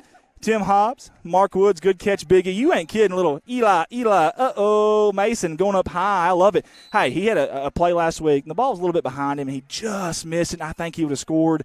His eyes were big on that one. As Jared Grady says, horrible call. Hey, Daniel Plemons says First Baptist parking lot is rocking with joy. We love it. Piggott Highlands 16-16 at halftime. Oh, got a slobber knocker there. Guys, 10 seconds. No timeouts for the Bobcats here. Under center. Toss. Crosby, he's trying to find somewhere to go, cuts it up. He's still going, chopping them feet. They got to hurry up. They got to get up there and clock it. 4, 3, 2. They do not have a timeout left. If he would have took that outside, I think he would have scored. They do not. Why's the clock stopped? They got to hurry up and get up there, take advantage of this. The clock is stopped. It's still stopped. They got to get up there and get the snap off. 2, 1. They are not going to get it off in time. That's going to be the end of the first half. I don't know what happened with the game clock operator, but thank you, Gracias. Trying to help us out a little bit, wasn't Gracias there. Oh, good Lord, Bart. That was a very fun first half there. And the Bobcats are going to go into the locker room up 16-0. That's right, 16-0. I'm going to try to fix our broadcast camera here. I don't know if you can see us very good or not, but we're going to try to fix it there if we can. And, again, the Bobcats are up 16-0 here at halftime in Yellville, Arkansas. Guys, we appreciate y'all for tuning in with us. If you can, click the like button on our page, on our Corning Sports Report page, as I fix my mask here. That doesn't look very professional. I know you do, Bart. I know it's tough, and it's hard to breathe. It's hard to hear us. Mine's slipping off. I don't know why, because I'm sweating profusely probably, but either way. Like our page if you can. And Scobie said that wasn't him on the clock. Hey, Scobie's a veteran, 23 years, I believe. Him and Clifton. And then Rich Martin as well. He's been there 23 years. And then I want to mention one, too, real quick before I'll go back to what I was talking about. I know I'm like a squirrel bouncing around everywhere, but no sense of direction. But Ronnie Jones is going into his 30th year of service for Corning Athletics. I think 28th in football, 30 in basketball this year, or overall. Thank you to the Silver Fox, Ronnie Jones. We got to find a way to honor him, get him on camera. We got to do something this year for Mr. Ronnie Jones. He's one of the best. Honestly, he's one of the best scorekeepers around. That's no joke. I agree. I totally agree. Guys, share the feed for us if you can. Also, go on YouTube on our Redline Media Alliance. You can search Corning Sports Report, but it's also Redline Media Alliance. Click that subscribe button for us if you can. The more, the merrier. We're getting up there close to 700, and we're still going. And we got some people that fell down over here on the bleachers there. We got a little entertainment going on there, but it's tough over here. These bleachers are kind of old and rickety and that kind of thing. So, Colton, if we can, let's go to our Real Amateur Sports Heroes videos if we can. I don't know if he can hear me or not over there, but yeah. Colton, if we can go to our Real Amateur Sports videos. I don't think he can hear me. That's okay. It's loud. The PA system's loud, which that's no problem at all. Guys, again, we're trying to go to our sports videos here. We're going to show you something really, really funny if we can. The Real Amateur Sports videos. There we go. That's better. I had to yell a little bit. Sorry, guys. We got some funny videos that we put together here, and if you guys ever seen the Bud Light Real Men of Genius videos, those are hilarious, man. They're absolutely hilarious. We wanted to do one of our own, and so that's what we're going to do. We made the music so it wasn't copyrighted. Colton did a great job with that. We made the script, so we're going to introduce Real Amateur Sports Heroes.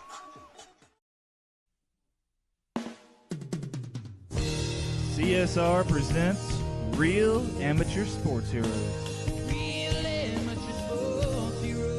Today we salute you, Mr. 4th down and 17 overly confident offensive coordinator.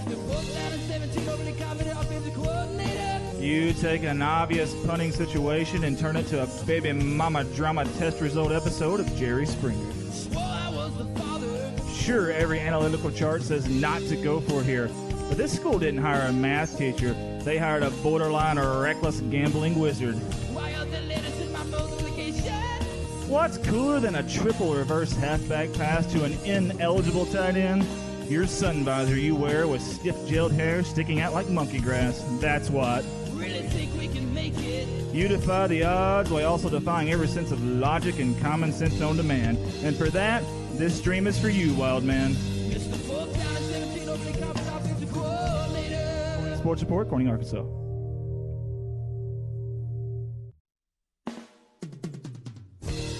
CSR presents Real Amateur Sports Heroes. Real Amateur Sports Heroes. Today we salute you, Mr. Little League Assistant Coach Fungo Bat Infield Practice Hitter. Mr. Little League Assistant Coach Fungo Bat Infield Practice Hitter. Do you do it for the money? No. Do you do it because you're a model citizen? You don't even live there anymore. You do it because your wife was an out-of-towner who never got to witness your all-district glory days. Lasers hit hard enough to take down an adult rhinoceros with a loud, thundering pop that would make even residents of East St. Louis hit the deck. I think it's a drive-by. armed only with a 6-foot weapon of wooden destruction. Use vocabulary that would make even a war general proud. Stay in front of that bullet, son. That one's gonna leave a mark. So sit back and enjoy Corning Sports Report Live, old sultan of the practice swing, for we salute you. Corning Sports Report, Corning, Arkansas.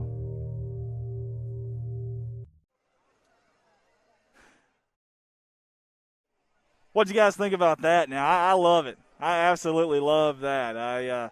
We spent a lot of time doing that, and that was a lot of fun. We're going to try to do one for every month of the year that we're streaming. We stream for 9 months of high school sports here at Corning. We've got the first 2 months out of the way, so we'll start working on some more there. I don't know if y'all can tell, but I am sweating profusively. He don't sweat at all. He's just cool under pressure, man. Cool under pressure. That's right. I've been trying to rub the bald head for good luck tonight, and it's working. It really, really is. I just shaved it before I came. I can tell. It's shiny. Did you put some Armor All on there or Turtle Wax or something? No. Okay, well, it's super shiny. I use ceramic. Natural. Only the best. Again, guys, I'd like to say hi to all the people over there at First Baptist Church in Corning, Arkansas at the watch party. I think they're loud and proud right now. I know they are. I've been getting several messages here. And sorry I can't get to you. I'm going to get to these social media stuff, I promise. We're getting so much stuff. Just a bunch of stuff, and I promise we'll get to it as quick as we can, guys. Hey, the Corning High School is needing some substitute bus drivers. That's right, substitute bus drivers needed at the Corning High School. You can contact Ralph Morrow at 870-378-4064. That's Ralph Morrow at 870-378-4064. Another on-air mention, Baldwin Chevrolet out of Poplar Bluff, Missouri, home of the lifetime warranty. They got 4 lots over there you can choose from, new and used vehicles. And the majority of the new and used vehicles come backed by a lifetime powertrain warranty at no charge to you. That's right, no charge to you. And that's an awesome thing, especially on a pre-owned car, to have warranty for as long as you own it, no anxiety. Again, Baldwin Chevrolet, Poplar Bluff, Missouri. You can go to baldwinchevy.com. Or you can go to 621 Southwestwood Boulevard, right beside J.C. Penney, I should say. Hey, guys, I want to mention, Coach, come on by, Ricky. Come on by. It's all good, buddy. There's our hero cam, Ricky Betts, as he's waving as he goes by. You see the clock, 9:03. Good job by our director, Colton Ladyman there. I love – these guys are so good at their jobs, man. I love it. I want to talk about Coach Dutch No, okay?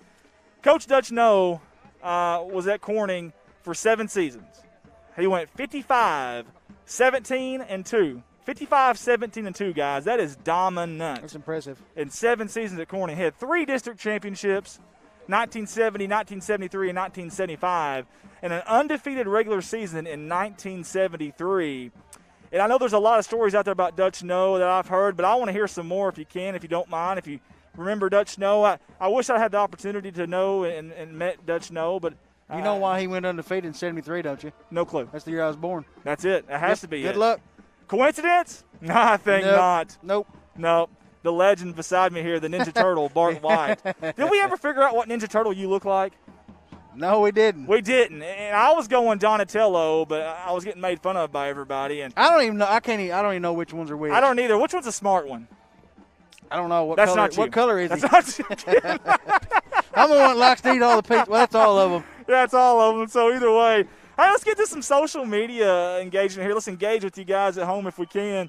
We've got Dana Hunt says, woo, Landon Lucas. He's playing good tonight, Dana. He really is. Katie Cole's watching with us. Thanks for tuning in, Katie.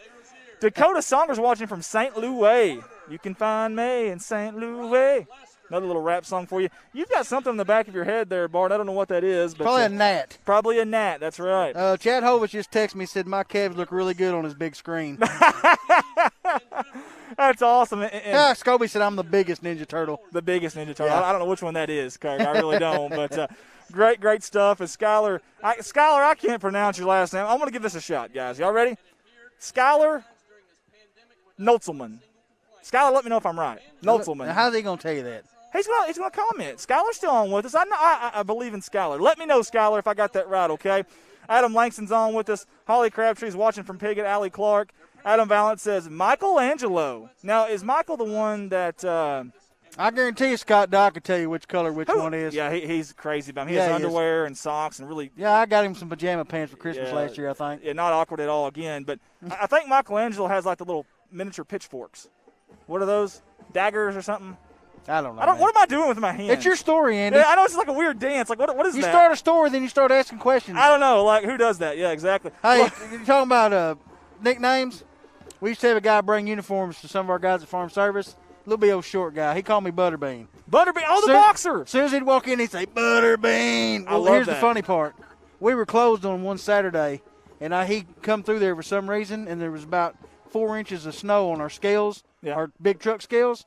He gets out and writes Butterbean on the scales, and when we come in Monday, it still said Butterbean. That's a class move. I love it. Speaking of Butterbean, if you wore those as shorts and nothing else on camera, dude, that'd be awesome. That would be perfect. The American flag, for those that don't know, the boxer Butterbean always wore the American flags around his I'd have to shorts. take the mask off because Butterbean don't wear masks. No, Butterbean does not. Dana Hunt, woo Eli, we know you were there April Day. Get 'em. I bet she is. Is April here tonight? Yeah, she rode with us. She rode down here with my sister. You can probably hear her then on the stream, I promise you. She's loud and proud, but we love it. We love our Bobcat moms, and you don't mess with them, I can tell you that. I think she laughed all the way over here. Oh, that's awesome. I don't know how many times she told me I was an idiot. Well, that happens a lot. Jordan Irvin, Andy's getting wild. Let's go Bobcat. That's right, getting wild tonight. Stacy Nicole, Mikey is the orange one. Yeah, I think the orange one. The orange one's younger, though, so no, it can't be that one. Nothing but love, Bart. J.R. Rourke's also you ain't watching hurt my with us. feelings none, buddy. I love it. Broad shoulders. Elizabeth Ennis, me, Maddie, and Sophie are watching from First Baptist. We love it. Hey, send us a picture on our CSR, if y'all don't mind, of the First Baptist watch party. That's awesome. Good job by the Yellville Summit Band out here. We just got so many people we're trying to talk with and trying to get with you guys. So sorry to the Yellville Summit family or anybody that's watching that wanted to see the band there. I do apologize. We got about 4:45 to go here. Josh Jansen also watching from First Baptist in Corning, Arkansas. Sherry Ray said, we are finally going. Wayne drained the gas tank and got most of the water out and put fresh gas in. We're on our way to the game. Awesome. See everyone in a few. Thanks, guys. We appreciate the help. That's awesome. I love to hear that. Glad to hear that. Sorry you guys are getting here as late as you are, but, hey, this party ain't over yet. And I'm going to tell you something else now.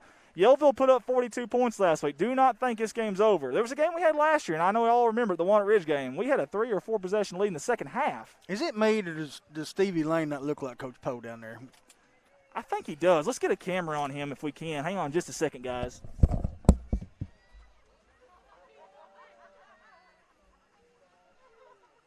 Yeah, definitely. He's a little taller.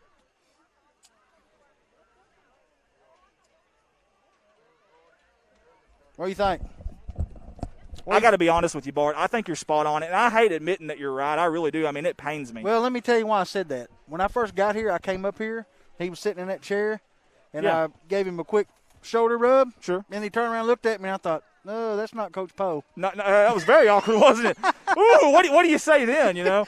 I just walked off. That's kind of tough. That is very tough. Steven's going to try to get with Coach Treadway for an interview here on the sideline, but it's 3 minutes. There's a chance that may not happen. Sometimes they'll come out early. We can kind of get them, and we don't want to mess with Coach's guru or mess anything up there right before halftime. If it would have been 5 minutes, we probably could have got him on, but with it being 3 and them still not here, I don't know that we'll be able to do that.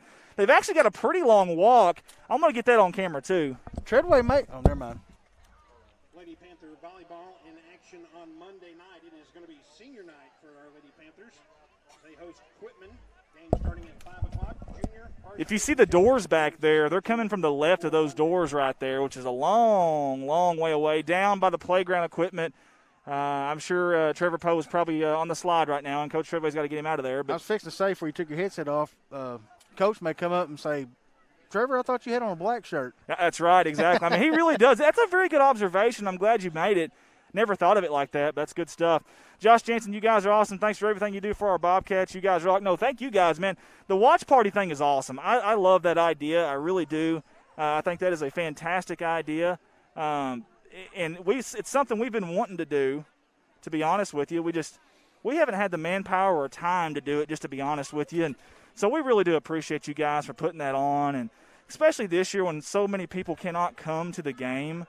You know, so many cannot come to the game, and that's awesome. So we sure do appreciate that. And Aaron Hall, again, number 34, the Pain Train. I love all the nicknames. We got so many nicknames for our kids. I love it. We got Haley and McCollum on with us tonight, Gregory and Brian Hampton. Guys, I want to talk to y'all about something, if we can. I don't know if we can bring it back to us here for a second, but something important to me. Each week we kind of engage with you. We ask you about something, and we talk about it. Something that really bugs me. Me and my wife, we battle this every week. Okay? Leftover food. She always wants to microwave it and heat it up. I think that's the dumbest thing you can do. Tastes like cardboard. It's just not good. I reheat everything in the oven. I want to know what you guys do at home. I want to know what the general public does. Do y'all reheat your stuff in a microwave, or do you reheat it in an oven like I do, like a normal person? I just want to know. What do you do, Bart? Depends on what it is. Okay. But we got one of those air fryers.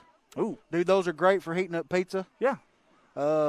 Spaghetti, stuff like that, microwave. But I don't know. I like heated up chili and spaghetti better the second day than I do the night that my wife actually makes it. Really? Yep. There's something about that then. Something I don't know. about I it just sitting like it over- better. That's different.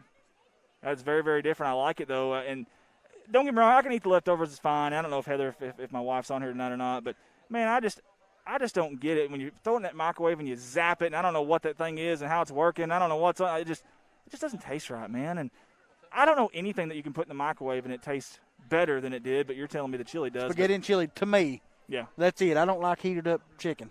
I don't like heated up fish. I tell you, yeah, I was going to say I messed up. I heated up shrimp one time. And people make fun of me for saying shrimp. Was it grilled or was it? No, it was grilled. It was grilled. It probably tasted like rubber, didn't it? It did. It really did. I'm not going to lie to you. It really did. So I'll never do that again. But I always say I have an accent when I say shrimp, and it sounds normal to me. I don't understand what I'm doing wrong there. French fries is one thing you do not want to heat up. No, way. negative Ghost Riders. You don't eat them hot, throw them in the trash. Yeah, you see Treadway really getting at his guys there. Kendall Jordan says both. Josh Jansen says feed it to the dogs. There is a third option. I didn't know that. Very good, Josh. Shayna Kasinger says microwave. Shayna! Oh, you left me hanging. Come on. Can you get that knife out of my back as I turn around? Thank you. Logan Hart texts me, say we need to get the Silver Fox Ronnie Jones on here. We do, seriously. And then he texts back, give me a rag. Jones got sick on the way back from a basketball game and had to pull over and let him throw up Oh, the dish. good He Lord. kept saying, give me a rag, give me a rag. Oh, good Lord. Got to love it. Bruce and Brenda Magoo says microwave. Come on, people. Really? Holly Crabtree. This is a mutiny. This is an absolute mutiny. You guys are turning your back on me, and I don't know how I feel right now about it, just to be honest with you. I really don't. Stacy Young, your wife is smart. Microwave, definitely. Mary, you're such a good hold on. suck up. What about Hot But I Pockets? love you. Hot Pockets. How do you eat Hot You Pockets? can't say Hot Pockets. I do put them in the microwave or the oven. I really do. Do you? You don't put them in the little No. special holder? No. I've never cooked them in the oven. No, do you do that? Do you put them in the special holder? Yep. Okay. I always just take them out and put them on a little pan and just rock and roll, man. Now that I got the air fryer, I might try them in there. There you go. Randall says, I just make my wife do a different meal every night. Scotty Wilson says air fryers are best. I love that view right there from our GoPro there. Very wide angle as you see the students going by. Hey, those Instapots are pretty dang good, too. Yeah. I don't know how far we've gone away from the football game here, but we've gone a pretty good far away. So let's try to get back to some action at hand as we're about to kick off the second half here from Yellville, Arkansas. Guys, if you're just tuning in with us, this is Corning Sports Live coverage. If we're showing them the game and giving them a good laugh, what else can you ask for? I love it. I love it. Absolutely. Plus, they got to see my calves. That's right. Movie night and Bart's Cavs. Hey, listen, guys, tune in with us here if you can and share the feed if you don't mind. Share it out there. Tag everybody you can for us. As J.R. Rourke says, Piggott 16, Highland 16. We've got an absolute slugfest there. And I believe that game's at Piggott if I'm not mistaken. Kelly Bound says the oven is way better. Thank you, Kelly. Team Oven. Thank you so much. Carlo Whitman's back on. Shannon Kasinger. That's what you get for having a smart wife. We women stick together. That's a pretty good point, Shane. I can't really say much about that. So, hey, the Rays made it. Awesome. Hey, we've got Daniel Plemons pick sent to you. Okay. What's he got in that bag? Who's that? I don't know. Look like something good to eat. These are a couple that we have. Oh, love it, man. The watch party. Love the pictures. Thank you very much, Daniel. Just check those out as Rocky Flores is getting ready to kick off the second half here from Yellville, Arkansas. Again, we had some 3A games this week. Randall Godwin says Parkview one night, Mexican, Sonic Heralds, the whole week's covered. I love it. I love it. Local, too. It was Highland at Piggott tonight. It's 16-16 right now. Highland was a 1-point favorite. Manila at Mark Tree. Mark Tree was a 1-point favorite. Hoxie at Jonesboro Westside. Hoxie was a 3-point favorite. GCT at Harrisburg. Greene County Tech was a 7-point favorite. Man, I'm going Harrisburg. I think Harrisburg's a lot better this year than what people are realizing. Marvel at Palestine and Wheatley, and Palestine and Wheatley is a 1-point favorite again. They are new to our conference this year. 2 games were canceled, one at Ridge and EPC and also Osceola in Gosnell. If anybody has any score updates, let us know. Number 7 is Rocky Flores, and he is a senior, 5'5", 210. And he started 7 games at the end last year, and in offseason he kind of honed his pass rushing skills and has a very quick first step on defense. But I love he plays hard too all the time. He does. 100%. A good attitude, very fun-loving kid, always smiling. And he's very good at these onside kicks. He's a very good kicker. And if you don't think special teams is important in football at any level, I promise you it is. We made Jeff Midget hungry. He said, I wanted to watch a game, but now I'm hungry. Thanks, laugh out loud. Hey, don't forget, before the night's over, you got to tell your hot spring story. You said. Oh, yeah. Oh, that was really embarrassing. Hopefully my wife's Colton don't eat leftovers. But, Andy, you should know your wife is always right. I love that. Oh, that's awesome. Thank you, Alexandra. You're right. That is very true. Here's an onside kick attempt for the Bobcats. Oh, wait, the ball's on the ground. The Bobcats We got it. They've got it. Look at the excitement from the boys in white. Rocky Flores is a magician. Yes, Holy he hay is. bells. Wow. Are you kidding me? How does he do it? Look at this. The top spin, the tall bounce right there, and a big hit right there. Who was that? 44, Gary the True Beast Comstock. Man. Who's Palestine Whitley playing tonight? They were playing Mark Tree. Oh, no, Marvel. It was Marvel. They're winning 19-6 at halftime. Okay, very good. Thank you for whoever did that. J.R. Roar. That's our CSR staffer always. Hey, isn't he supposed to be refereeing a game tonight? JR, you're going to get your If he is, he's talented because he's posted on Facebook and riffing at the same time. I love it. There's number 22, Kikoa Villaluna, the near side. He gets on the line. Referee says okay. Under center, Gutierrez, Tosk, Lucas. Here we go. Again, good blocking. Lucas to the outside. Great job by the receivers. Good tackle there by I think number they pushed 74. him about 4 yards. They did. That's Larry Long. But Larry Long had a sack last week and a tackle for a loss, and he did a good job. Larry Long went a long way to get that tackle. Kikoa. Yeah, Kikoa Villaluna was out there blocking. Good job out in the boundaries by the receiver and tight end out there for the Bobcats and the back. Love it. Kathy Poe says, woo-hoo, good job. Cindy Eddings says, woo-hoo. Bruce and Brenda Magoo, Rocky. Rocky Balboa? No, Rocky Flores. The Italian Stallion. I watched the Rocky Marathon the other day for about the 40th time. Oh, man, you got to love it. Oh, Adrian! I like how I had to tell her it's me, Rocky, like she didn't know who he was. Yeah, I on know. TV. I know, it's crazy. Under center, Lucas in motion. Handoff up the middle. No, keeper. Gutierrez to the near side. He's got room. One guy to beat, and that's Robertson. He pulls him out of bounds. He doesn't tackle him per se, but pushes him out of bounds, we'll say. Oh, good job by the chain gang member down there. Somebody posted hashtag Comstock Country. Comstock Country. It is up here right now. It's his night, and he's owning it. I got to tell you guys, you won't be able to see it on the instant replay, but the chain gang member just, jump roped the chain down there. That was pretty impressive. I'm not going to lie to you. And he was in shorts and some combat-looking boots. That was really impressive stuff. Is that the guy from Rector that does the chains or where's the boots? Yeah, I don't know, man, but I'm going to be honest. I don't know why my eyes were over in the first place, but good stuff there. 11 minutes to go here. Opening second half. Handoff up the middle. Comstock breaks the tackle, and he's going to be brought down by three guys for Yellville Summit. You can put any number there. Number 74 was there. And that is Larry Long again. And number 7, Britton Roberts, the senior on senior night. Good job by them. And Comstock did a good job making the first guy miss. He gets north and south very, very quick. And my Lord, Randall's still talking about food. he's still talking about food. Pork egg rolls from Sam's. Make sure you cook them in the oven. Ashley Moore says, yeah, go Bobcats, way to handle that ball. They're doing a good job. I want to give a shout-out to this offensive line tonight, guys. I want you to watch these boys up front, these Corning Crushers. They are having their way right now. They're holding them back. Lucas, look at the room he's got. He cuts it up. Good job. Cuts it back out. Tripped up there by Robertson. Good tackle there by number 15. But not before a first down, though, for the Bobcats. They're moving the chains. These boys are playing pretty good tonight, Andy. Yeah, they are. Green County Tech 21, Harrisburg 0 at halftime. Man, I'm so shocked. I really thought Harrisburg's defense would keep them really close in that game. A lot of time left. Manila 14, Mark Tree 6. That's a really close game. Manila might notch their first victory here. Every time I hear the word Harrisburg, I think of you. Why me? Down in the end zone arguing that play. Oh, I know, man. I about got kicked out for that one, too. I really did. I was trying to be professional, but it comes a point, man, when you see something that's you don't like and you want to say something. So Lucas pulling it up there, and he's going to be tackled by number 7. That's 2 tackles in a row by Britton Roberts. The senior does not want to go out on senior night with a loss. He's playing hard here in the second half, number 7 in green. Got to give it to the senior there. Again, he's their quarterback. He's very athletic, too, number 7 in green. I watched a lot of film for last year and this year, their game last week, and he's very athletic. Good footwork, too, for a quarterback. As we got Jackie Eddington Leonard on with us, Pamela Reed says, way to go. Gage Arnold says Corning has the best chain gang. Could not. Is he part of that? He is part of I it. figured that's why he said that. 9:30 to go there. Fakes the handoff. Keeper Gutierrez up the middle behind that big offensive line. He's going to gain 2, maybe 3. It's going to break up a third down, Bart, and what do we do here? Run the ball. I like it. It's going to be a third down, probably 4 yards to go, maybe 5. Unless you want to run one of them little trick plays like I was talking about earlier. Yeah, and this is probably a good place to do it right here.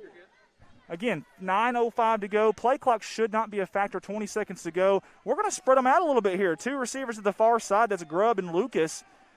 And shotgun formation, 2-back set. Crosby in motion. Comstock right there beside Amaker. Amaker keeper. Far side. He's up. Now he's going to be down pretty quick. And who was that? Number 55. Do we have anybody that can kick a field goal? Well, that's what I was asking earlier. That was A.J. Jones on the tackle, number 55. Man, he's a beast. He really, really is, the senior. I really don't know. That's a really good question. I know Rocky Flores is a kicker, but I don't know if he's a field goal kicker. So getting that number 55 right there was a leading tackler last year with 93 tackles. Had a tackle for loss last week and 4 tackles. How long has it been since we've had actually a field goal kicker that can kick a field goal? I really don't know. Obviously, back in my day, Adam Valance and Matt Rigdon were pretty good kickers, and we kicked a little bit, not much, but I don't know. But no, Carpenter's pretty good kicker, wasn't he, Matt Carpenter? That's right. That's a good point. Yeah, and that was a little bit after me, but yes, it was. Guys, we've got 4th down and about 2. Handoff. Lucas, he's got the first down. He's still going, bouncing around. He's still on his feet. Down to about the 3-yard line. Move the chains for the Bobcats.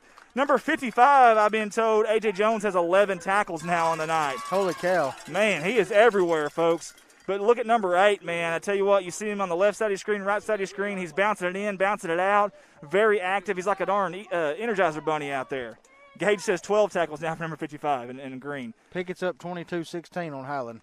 Very good. We got a score update there by Heath Simmons. Thank you very much. He said, he said that's all I got right now.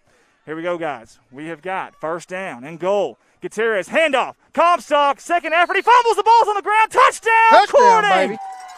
Tech 6 on the board for the Bobcats. And the black and gold strike was 7:37 in the 3rd quarter. You got to love it. He got those hands out there. And I think the ground caused that fumble anyways, but good job. He always falls forward. That's one thing about Gary. I love that view right there for this next play. I don't know if we can stay there. Good job by our director. I love that GoPro from way back there. We may stay with that. Let's see if we can go 3 for 3 on the 2-point conversions. I like it, man. Very efficient tonight. The Bobcats have been. Flexbone here. Grubb, the lone receiver, to the far side, the right side of your screen. Under center. Fake the handoff. Gutierrez rolling out. He's going to throw it. He's got a man. That's Clayton Crosby. He catches it. Holds it in. Hello. Holy Hayville. They did that last time. Yes, they did. Deja vu here in Yellville. Like it, love it, want some more of it. Good job, Clayton Crosby. That kid's got really good hands, folks. Really good hands. He's strong. He's fast. He's a smart kid, too. He knows probably everybody's plays better than they do. And you got to love that from your senior right there, 5'7", 155. I tell you what, the passing game looks so much better this week. It sure does. You know, last week they were 0 for 8 passing the football. And I'm going to be honest with you, Bart, it didn't look pretty. It just didn't. And I know that sounds bad, but it just did not look pretty. And this week they have come out. I don't know what they did this week in practice or what coaches said to them, but they have gotten through to them. It looks like they might have did a lot of running because that's very, very possible. So we got 7:37 to go in the 3rd quarter. Bart, will we have consecutive onside kicks here? What do you think? It's very possible. Very, very possible. I totally agree. That'd be awesome if it was like last year against Walnut Ridge. Totally agree. Hey, again, we want to say thank you to the Yellville Summit staff up here, the athletic director, head coach Lucas Morris, the IT guy. Everyone was so nice to us. And I haven't talked much about Lucas Morris tonight, the head coach there. It's his 4th year at Yellville. 11-23 overall. It's his 15th year overall. The Fordyce Redbug alum, spent 5 years at West Memphis, 6 years at Dumas, and 1 year at Salem. An extremely nice guy, and I really do want to say thank you to him and everybody else in the faculty and staff here at Yellville. They've been so nice to us this week. 7:37 to go in the 3rd quarter. Bobcats up 24-0. Another onside kick, and it's a pretty good one. We got an opportunity at this one. We got it again! Oh, how about them Bobcats? 2 in a row, baby. Rocky, my goodness. I need some gray sweats and some steps, and I'm rocking and rolling, baby. And some black eyes. Oh, I love it. Man. I tell you what, he has such a good touch on that. He does. And it's got to go 10 yards, and the timing of it's got to be perfect. Guys, that's an art form. If you don't believe me, go outside and try it sometime. It is not easy. It took a high bounce right there at the end, hit the guy off the face mask. And just think if they'd have counted that touchdown in the first half that Eli had. Oh, no, and think about this. So for that up guy, that's not easy for them. That really is not. Shotgun formation 4 wide. Comstock to the right hip of Gutierrez. There's a snap. They fake. Quarterback keeper. He's got some room in a blocker. He's still going. He cuts it back up. Breaking tackles. finally brought down by that man again. Look, Maul, there goes that man again, A.J. Jones. That's what's at number 12? Number 13 for number 55. But Gutierrez did a really good job of using his blockers. I want to brag on Amaker, okay? I want to brag on Amaker out there in the flats with a big-time block for a receiver. The kid, listen, he's playing receiver last year. He's playing quarterback last week. He's on the sideline whenever Gutierrez is in there. He's back in at receiver.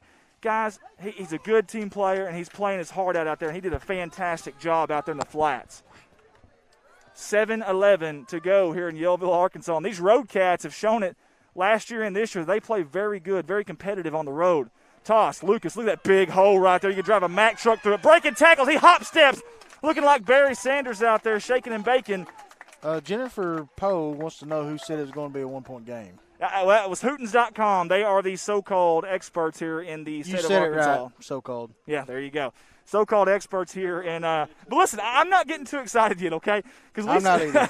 Listen. We've seen it happen before. We have, and not only that, but Yellville can get those big chunk plays. That they like to air the ball out. So this game ain't over yet by any means, but it would. Hey, if we can keep scoring and keep getting onside kicks. Listen, it would feel really good to punch it in here with a 4-possession game. You feel pretty good about your chances then. Tonda Key says, wow, proud line mama here, but that just gave me chills. Under center, Grubb to the far right. Crosby in motion. Handoff, no, it's a keeper. Gutierrez up the middle behind the offensive line. They're finally going to bring him down. But positive yardage, left and right. And that was Caleb Rogers, the sophomore. We hadn't mentioned him very much tonight. He had 4 tackles last week and a tackle for loss. And we've got a Yellville Summit player down. Let's get the cameras off there if we can. Yeah, good job, guys. Get the cameras off there out of respect. Love that about our cameraman. Take it anywhere you want, just anywhere but there. There we go. We hope that young man's okay, and we'll try to get a number of who that is. Bart, can you tell? I can't. Really hope the young man's okay. And again, it's not something that you want to see. So we'll see. And I think he kind of ran into Gary Comstock there. And again, Gary is a solid kid, man. And when he hits you pretty hard. And I just hope that he's going to be okay. Ovens are for sissy, says Brad Davis. Shrimps. Man, you sound like the second coming of Vern Lundquist.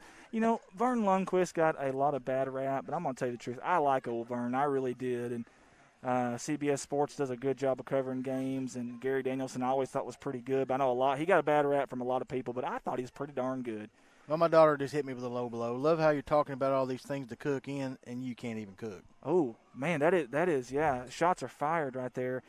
And, again, guys, you're seeing the scoreboard for a reason. If you're just tuning in with us, we've got an injured Yellville Summit player, and we sure hope that he is okay. I think I've got a number, Bart. I'm not 100% sure on this. Well, I better not assume anything, so I'm going to wait.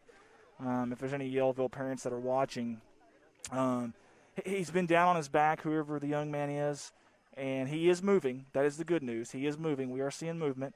Both the head coach and assistant coach are out there for Yellville right now, and the Bobcats are on a knee as well. Again, before this happened, just to kind of catch you up here, 6:12 to go, the Bobcats were driving after an onside kick recovery, big-time onside kick by Rocky Flores, and the Bobcats were driving again here midway through the third. And, you know, one good way to keep a good offense down or a high-powered offense down is just to keep the ball away from them, and that's what the Bobcats have done tonight. 2 onside kicks, and, you know, they carried the ball pretty much into halftime before the half, and they've done a good job of that. Cooper Hawkins says 28-16 Piggott, and I know we're rivals, but with everything that happened this year for Piggott, I'm kind of happy to see that, just to tell you the truth. I know it's hard for someone from Corning to say, but with everything that happened, though, I really am. I'm kind of happy to see them doing good, and I hope Hunter Mick's family is enjoying that, and I can't imagine what they're going through. Houston Pinnell says, looks like a lot of younger players that I played with back in Pee Wee ball. Good to see them running varsity and doing good, how they are. Yeah, I agree, Houston, definitely so. We've got Mike Crimson on with the Sandra Williams. Again, guys, you're looking at the scoreboard there for a reason.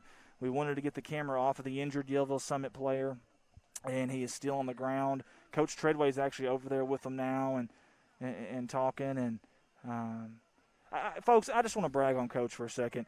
He's been so good to us, so good to us. So has Coach, Trevor Poe and Tyler Golden, and of course Ron Poe. That's or not Ron Poe, but Ron Golden. That's Tyler's dad. They've all been so good to us, and man, we want to say thank you. They're really good with the kids. And, look, it's not easy coming here to Corning when things have been kind of down. Let's just be honest with it and call a spade a spade. Things have been kind of down for the last, nearly decade.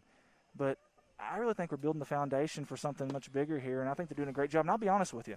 I truly believe this, and call me biased, that's fine, but I think they have a good chance to break the streak this year and make the playoffs for the first time since, 2013 or whatever it was. I truly believe that.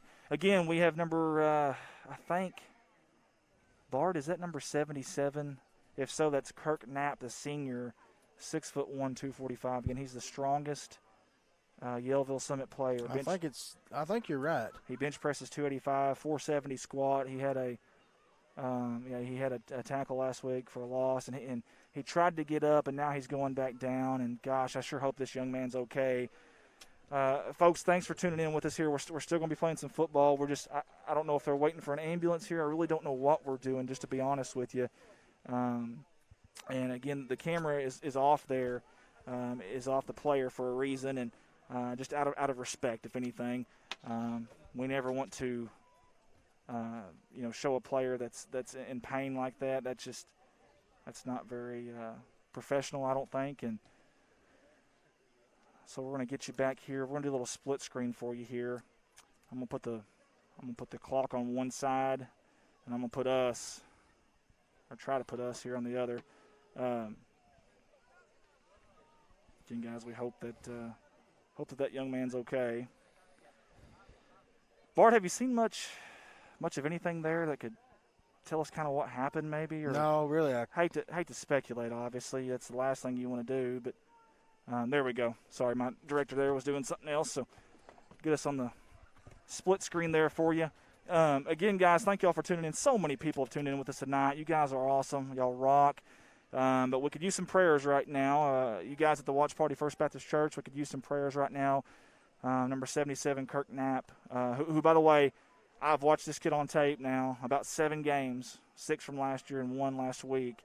Kid's a baller now, I'm telling you. He's a good ball player, strong kid, physical kid, and he plays with a high-energy motor, you can tell from watching the film. But he's been on the ground now for several minutes, and we sure hope that he's okay. We don't want to speculate. We're not doctors by any means, so don't want to speculate. I know the coaches are telling him to stay down. He tried to get up at one time. Don't know what that could be. There may be some doctors that are listening with us, so I don't know what that could be. I don't think it's anything to do with his legs. I don't think. But I can't. It's hard to say from up here. Yeah, it really, really is. And again, want to keep the clock there so you know that we are still playing football here. As you see the third quarter there on the clock and on our scoreboard. Big thanks to Ricky Betts on the scoreboard. Does a very good job with our graphics here. Big thanks to We can give him a nickname, Pretty Ricky. Pretty Ricky. I call him Superfly. Ricky Superfly. Superfly Betts. R&B. And Colton Ladyman, C. Diddy, or Colt 40 Live. And he does a really good job with our audio and our directing. Tonight, Old Man River on the wide view. He's done a good job. Dad, be honest with you, before this year, I don't know that he ever ran a camera in his entire life, or for last year, I guess you could say. And he makes these trips with us and doesn't ever complain. He's pretty easy-going guy. We don't have to really feed him or anything. So, it's good to have an employee like that that'll do a little heavy lifting and hard work for us. So we appreciate that. I give him a hard time, but he's a heck of a guy. Again, we have Bart White here with us tonight, and we sure appreciate him. How about Ricky Bobby? Yeah, Ricky Bobby. Well, if you ain't first, you're last, folks. Trademark of Ricky Bobby, Inc. And then we got Stephen Lane with us tonight. Stephen helped us out a couple times last year. A.K.A. Coach Poe Jr.? Yeah, exactly, a.k.a. Coach Poe Jr. And he helped us out a couple times last year, and he's helping out tonight, and we sure do appreciate him. Guys, if you don't mind, let us know where you're tuning in from. Again, we could use some prayers right now. I think we're waiting on an ambulance. There's not an ambulance on scene. Man, I sure hope it ain't a neck injury. Me too. I don't hope it ain't any injury, but yeah. Me too, but typically when you're waiting on an ambulance, you're keeping him down like that. That's typically the sign, but don't want to assume anything. Ambulance must have had to leave or went on a call somewhere else because there's not one around here right now. So I think essentially that's what we're waiting on is to get an ambulance in here. Again, we could use your prayers. But, guys, if you're on here, hey, listen, we need YouTube subscribers. Go to you can search Corning Sports Report on YouTube. It'll pull up Redline Media Alliance. That's our extension company, but it will pull that up. That is us, I promise. Our games are on there on YouTube. We need some subscribers on there if you can click that. And we're doing really well on the Facebook stuff. It seemed like the YouTube we're kind of lagging a little bit, so we'd like to raise it up if we can, and tag some people on this feed if you don't mind for us. Share the feed again. I don't know if the parents of number 77 Kirk Knapp are here or not, but if they're watching the game on our stream, I just want you to know there has been quite a bit of movement from Kirk. I will say that. And he did try to get up on his own power. I mean, I was watching, and he wanted to get up, I think, but the coaches immediately told him – they didn't force him, but they immediately, you could tell, was telling him to stay down. So there is some positive news there. Anytime you have something like this happen, though, it's so scary, and I don't blame the coaching staff for, taking it as serious as they can and making sure, hey, listen, this is just a football game at the end of the day. 9/11 will tell us that. Obviously, that happened in 2001, but at the end of the day, it's just a football game, and that young man, his well-being is much, much more important than us playing or getting out of here early or whatever you want to say. So officials are out there huddled up. I know they've done a pretty good job tonight. We had a couple of calls that we thought were pass interference, but I think for the most part, the officials have done a really good job of calling this game tonight.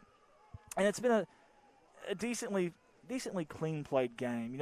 I think that second quarter we started seeing a few silly penalties from both teams, but for the most part, all in all, especially second half, has been very well played. I want to say something about the Bobcats too here real quick as the ambulance is now coming in. We see it coming out on the home side behind the bleachers there, coming up to where our GoPro camera was earlier. When you're looking at the screen from the left to right, it would be on your right side back here by the end zone. It's coming in as we speak. They're opening the gate for it. But anyways, again, I want to speak about the Corning Bobcat offense. Last week, this Bobcat offense through the air was 0 for 8. And I don't know the numbers. I don't have them in front of me right now. But they have done a fantastic job tonight through the air, obviously on the ground as well. But I'm just saying, from what they did last week to this week, fantastic job. And this Yellville team can play the pass, I promise you, because they did it last week. They had to do it 31 times last week against Two Rivers, and they did a pretty darn good job of it. So they're no slouch against that. They really aren't. And as we've got the ambulance on the field right now, again, it's number 77, Kirk Knapp, the senior for Yellville. Him and Gary Comstock, I do believe, collided out there. Not sure what the injury is. We don't want to assume anything again. But we got the ambulance. He stayed down. We've seen a lot of movement, but they want him to sit still, not move. And Kirk's done a good job of that, too, just to be honest with you. When you're that young, you feel like you're invincible. You just want to pop up, and that's what he was trying to do, and they weren't letting him. They were not letting him do that. So, and Shannon Casinger says, prayers, Rector 34, Midland 0. Rector and 8-man football. Happy to see Coach Hendricks doing good over there. Love Coach Hendricks, a very, very good man. And, he used to coach at Corning, so I'm happy to see that. Really am. Thank you, Shayna, for the update there. Donna Ermert watching from Mountain Home. Hey, Donna, that's not too far away, actually. We passed through Mountain Home. We couldn't find a gas station to save our life, but that was open, and that was very problematic for what we were having going on at that time. But we finally found one, good old Casey's gas station that we stopped at. And it's a beautiful area over here. It really is. If anybody's never been to the kind of northern side, I guess you could say north-central, north Arkansas here, it is very beautiful. Of course, it's a tough drive with the windy roads and everything, but beautiful area. Lake Norfolk, a beautiful lake, and I know a lot of people enjoy Lake Norfolk. Brandon Lane says, go Corning Bobcats. We've got Bull Shoals is close, too. It is. That's very true, yeah. Spring River, not too far away. Beautiful area. William Burns is watching from Mayflower, Arkansas. Yeah, guys, let us know where you're watching from. Let us know where you're tuning in from tonight. We also want to know your 9/11 story. Again, I was in 8th grade class. I think it was some sort of math class, and Melissa Woolard was our teacher, and I'll never forget that day. I really won't. I was at work. You was at work? And luckily, we had a antenna on top of the building, and we kicked the news over and started watching it. That was a day that we'll obviously never forget. It goes without saying, but it was so surreal. Like I don't know. You just crazy. You couldn't believe what was happening, and then since then, you hear some of these videos and you see some of these audio or hear some of these audio bites, see some of these video clips, and it's just. I'll tell you what, I think bothered me the most was the people jumping out of the buildings, man. Yeah, that was tough. That was so tough to see, and man, it was unbelievable how everybody came together, though, and those horrible acts. It brought everybody together, and so many people, volunteering their time out there to help clean up and do the things that they did, and something we'll never forget. We'll honor them forever. The ones that were lost that day, the brave souls that, I've seen videos where guys are running into the buildings. I mean, that takes some. I can't even imagine. Man, what's crazy? Can you imagine sitting there thinking to yourself, do I sit up here and burn to death, or do I jump out of the building? It always hit me that how bad is it up there that the better option is to jump. Right. I mean, that's just crazy. So Dalton Hollingsworth watching from Erie, Pennsylvania. Man, you guys, we've got a really good support system. You guys are awesome. Watching from all the way in Pennsylvania. Brendan Lane, my name is Brendan Wine, and I'm watching from Walnut Ridge, Arkansas. Well, Brandon, thank you for tuning in, buddy. We appreciate you. Steve Wiles watching from the big old town of Reno. Folks, right now, just to give you a little bit of a picture here, they're turning Kirk Knapp, the senior, number 77 for Yellville Summit. They're turning him over to the side, I think, to get the gurney underneath him, the stretcher, if you will. Not sure exactly what that's called, but to get that underneath him, they are going to load him up onto that stretcher, get him into the ambulance. And, guys, if there's any Yellville fans that are with us tonight, keep us updated on Kirk's status and how he's doing, because we'd love to know. They've got about 5 or 6 people, and I don't know if that's parents out there. People from the stand just came out to help lift him. And hopefully he's okay. Yes, hopefully he's okay. Again, we've seen movement. For those who are just tuning in with us, him and Gary Comstock collided. He might got a stinger or something. You can't never tell. Yeah, and here's the thing. Listen, I know some people at home say, man, this is taking forever.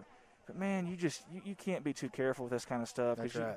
You don't know what happened. You don't know what he's dealing with there. It's better safe than sorry. You could injure him even worse if you get in a big hurry with it. Yes, exactly. So you don't want to do that. I promise, folks, we will get back to some football, and you'll hear a much more excited voice. But right now we're thinking about number 77 and that young man right there. Dalton Hollingsworth said, love me some Bobcat football. Couldn't miss it. Carla Whitman says, I was at Stamps, Arkansas. It was my 9th grade year, and I was in basketball when it first hit. Then when the second one hit, I was in biology class. Carla, we appreciate you for giving us that. R.J. Martin, Manila, 20-18 over Mark Tree. Lions intercepted a 2-point conversion attempt to keep the lead. Wow, what a game. He's going off on the stretcher, and we're going to stand up for that.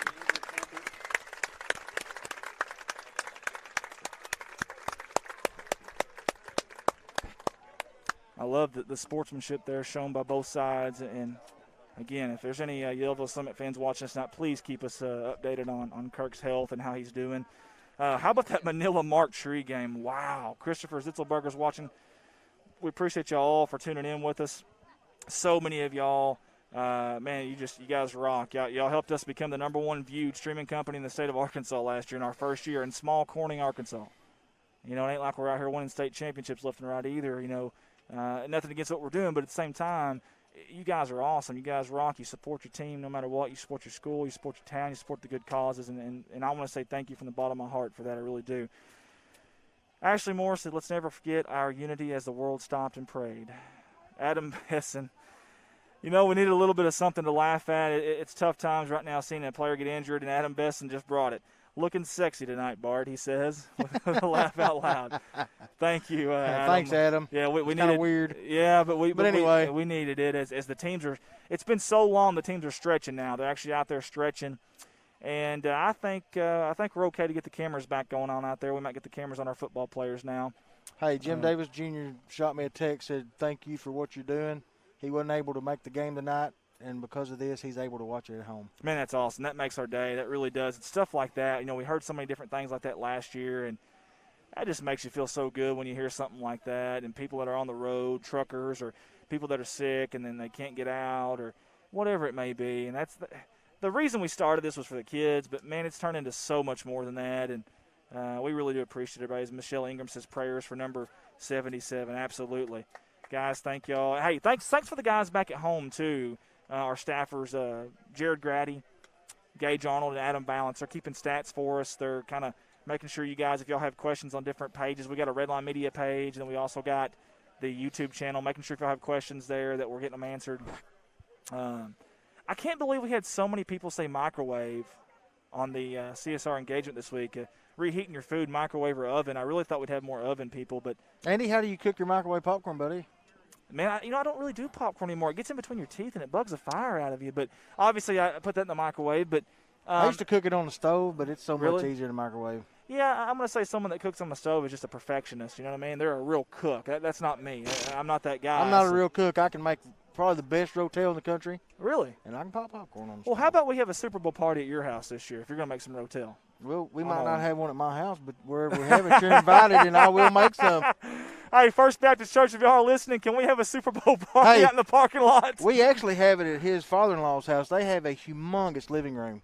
Colton Ladyman's father-in-law. Okay. Yes, sir, Chad Edwards. Chad, it has done been decided. We're penciling it in. I'm putting it on my calendar. Super Bowl parties at Chad. Everybody's invited. Hey, we do the national championship games out there, the playoffs, the college football playoffs, and the Super Bowl. And sometimes, if we're not working, we'll do the basketball. So he's familiar with hosting these type of Oh, parties. heck yeah, man. So however many we have this Deer week. tacos, rotel, we've done fish fry. Yeah, so if we have 10,000 viewers this week, we can just invite them over, and we're good, guys. Y'all just come on out to Chad Edwards' house. We'll have a great time. I don't think he'll care. Chad, you're welcome, brother. We got Dakota Cochran watching from the Mississippi River. That's awesome. Hey, one night we had a get-together out there, and old Colton and his boys come out there and played some music. Black River Rising. Yes, They're sir. very talented. What I love about them is out there, they're all, like, changing instruments and stuff, and you don't even see the big guys do that very often. That was pretty cool to see how talented they were. And I want Colton to, like, teach me how to play these things, but I don't want him to charge me. I want somebody to bring a piano. Man, I'd love to be playing. I can't play one, but play I like a would little like Billy Joel piano There man you or go. something. Man, that Stevie would be, Wonder. Yeah. Did you see his new? Never mind. Like the beginning of that Home Sweet Home, Motley Crue. Do, do, do, do, do, do, do, do. Man, I want to do that. I want to be that guy. I don't want to be the guy for playing the I'll triangle. tell you what, if you learn how to play it, I'll sing it. Let's do it, man. We should get a CSR band. I'm not kidding. You know, we were singing a lot earlier with the music. I think we could get a CSR band started, and I think we should travel the country. And we got some more claps here as the ambulance is finally. You think old Ricky the Dragon Steamboat do some singing for us? I think he could, man. He's a background singer though. He's not a lead singer type of guy. He's a background. What do you think, Ricky? He's one of those background dancer singers. I don't know if he can hear us on that headset or not, but he may not. He's ignoring us. He's either can't hear us or he's ignoring us. He's choosing to ignore us. Rally good. People can watch the game. We were talking about you singing. We're going to get a band up.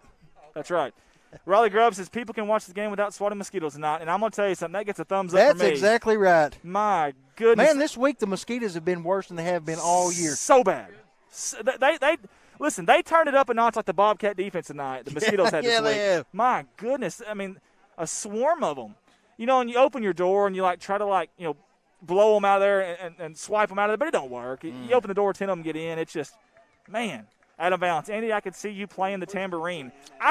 Chad's sister just texted me and said that they have a piano at their house. Oh, my God. It is on. It is so on. Stephen Lane's watching from the Yellville sideline. He's supposed to be doing camera work for us. Adam Valance says he could see you play the tambourine. I totally could. I mean, I would play a mean tambourine, folks. I'm not even going to lie to you. Okay, back to action here. 6:12 to go. We really, really hope that Kirk Knapp is going to be okay. 6:12 to go here in the third quarter. First down and 10 for the Bobcats on the 17-yard line of Yellville. Crosby in motion. Handoff up the middle to Red Eddington. Good job. 2 hands on that football, young man.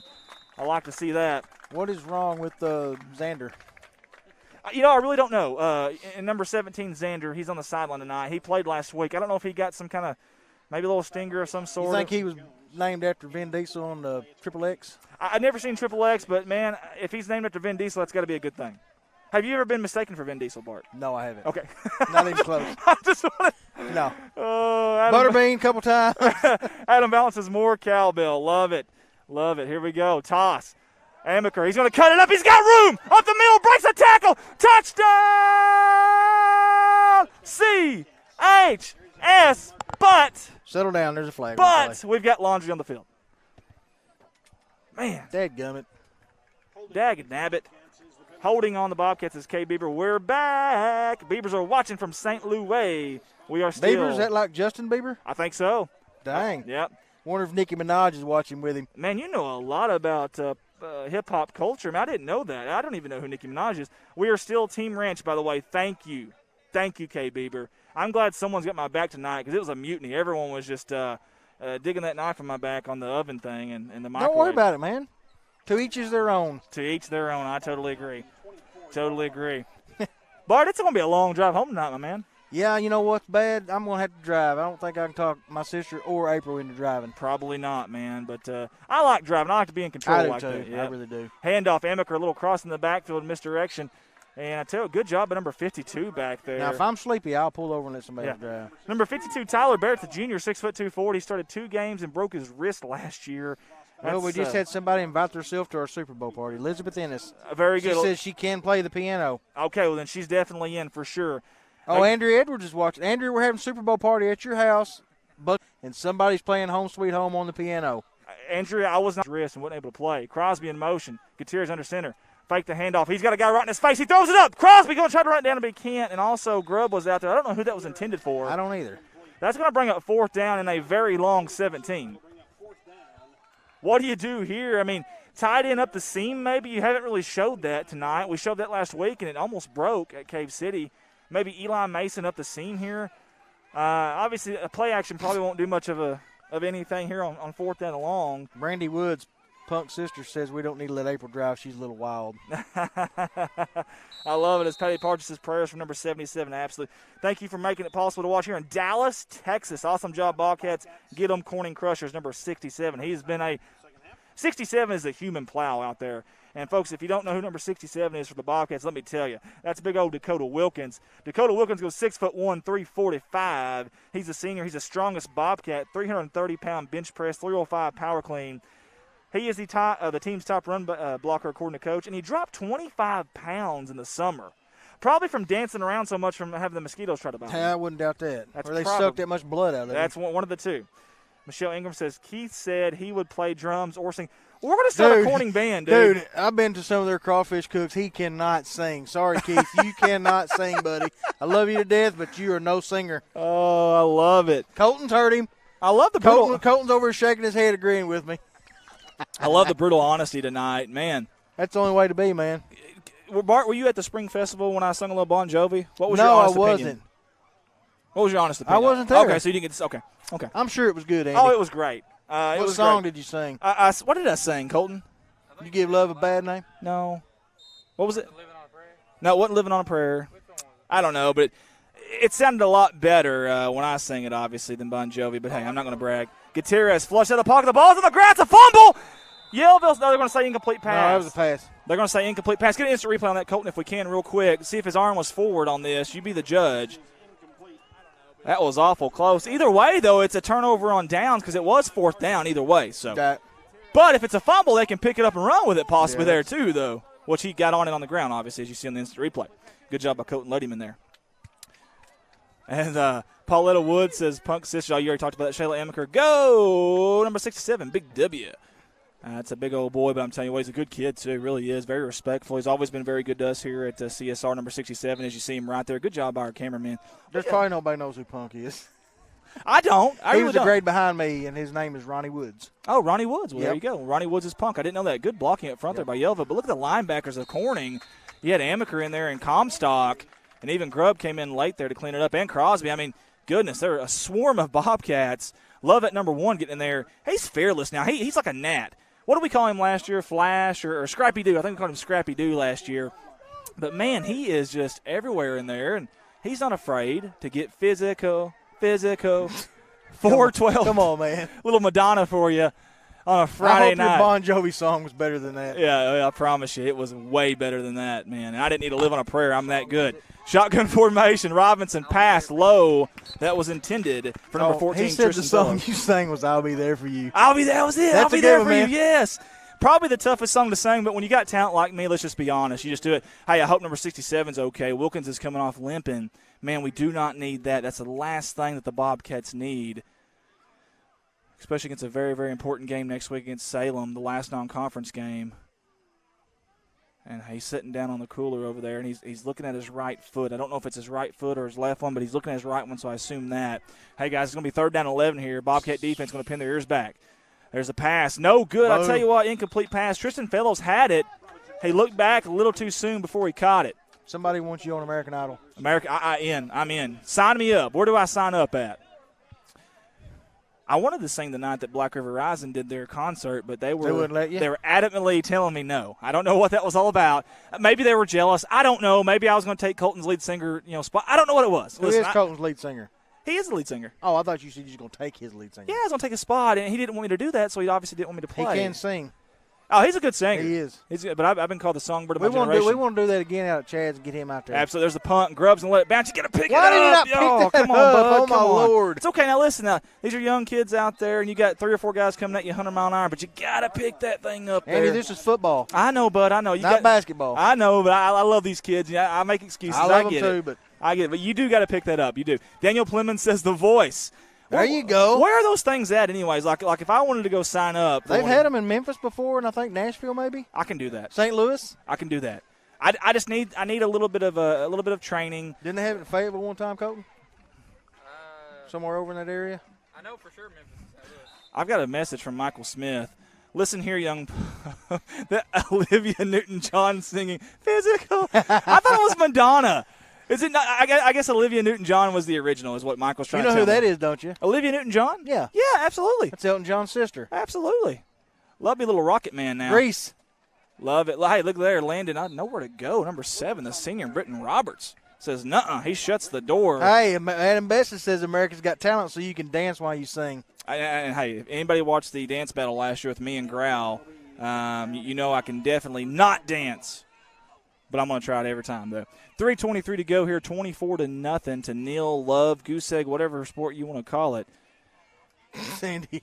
Andy, be honest, you cannot sing. I think it was a comedy show. Now, Judy. That's Clayton Crosby's grandma. I thought we were closer than that, Judy. I really did. I thought we were much closer than that. I called you a respectable friend, and I don't know anymore. Now I got to reevaluate. Up the middle. And who is that? I think that was Comstock, maybe? Cannot tell there. There's so many bodies, and that was Comstock. And Gary got wrestled down, but, again, he fell forward. Glenn Williams asked where Yellville's at. Glenn, it's on the way to Fayetteville. It's about 30 miles on the other side of Mountain Home. It's close to the Missouri line. Glenn, it's not the end of the world, Glenn, but you can see the end of the world from here.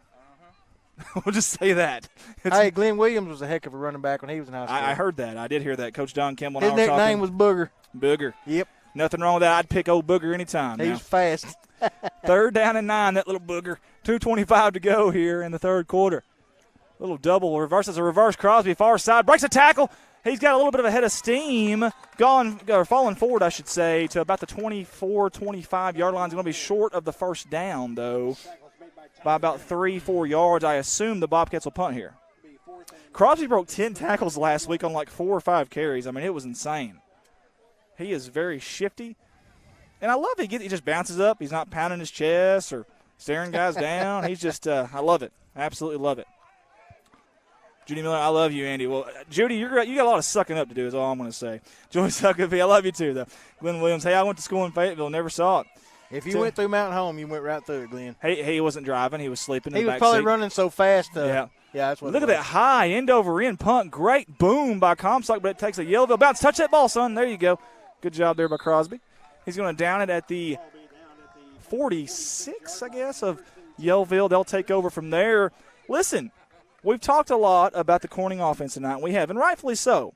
But I'm looking at that scoreboard, and it's late in the third quarter, and I'm looking at Yellville's score. They put 42 points up last week, and they've got a goose egg right now. You know that defense wants to hold this shutout. I promise you they do. Oh, man, I hope they do. I really do, too, and they played so good tonight. Really have.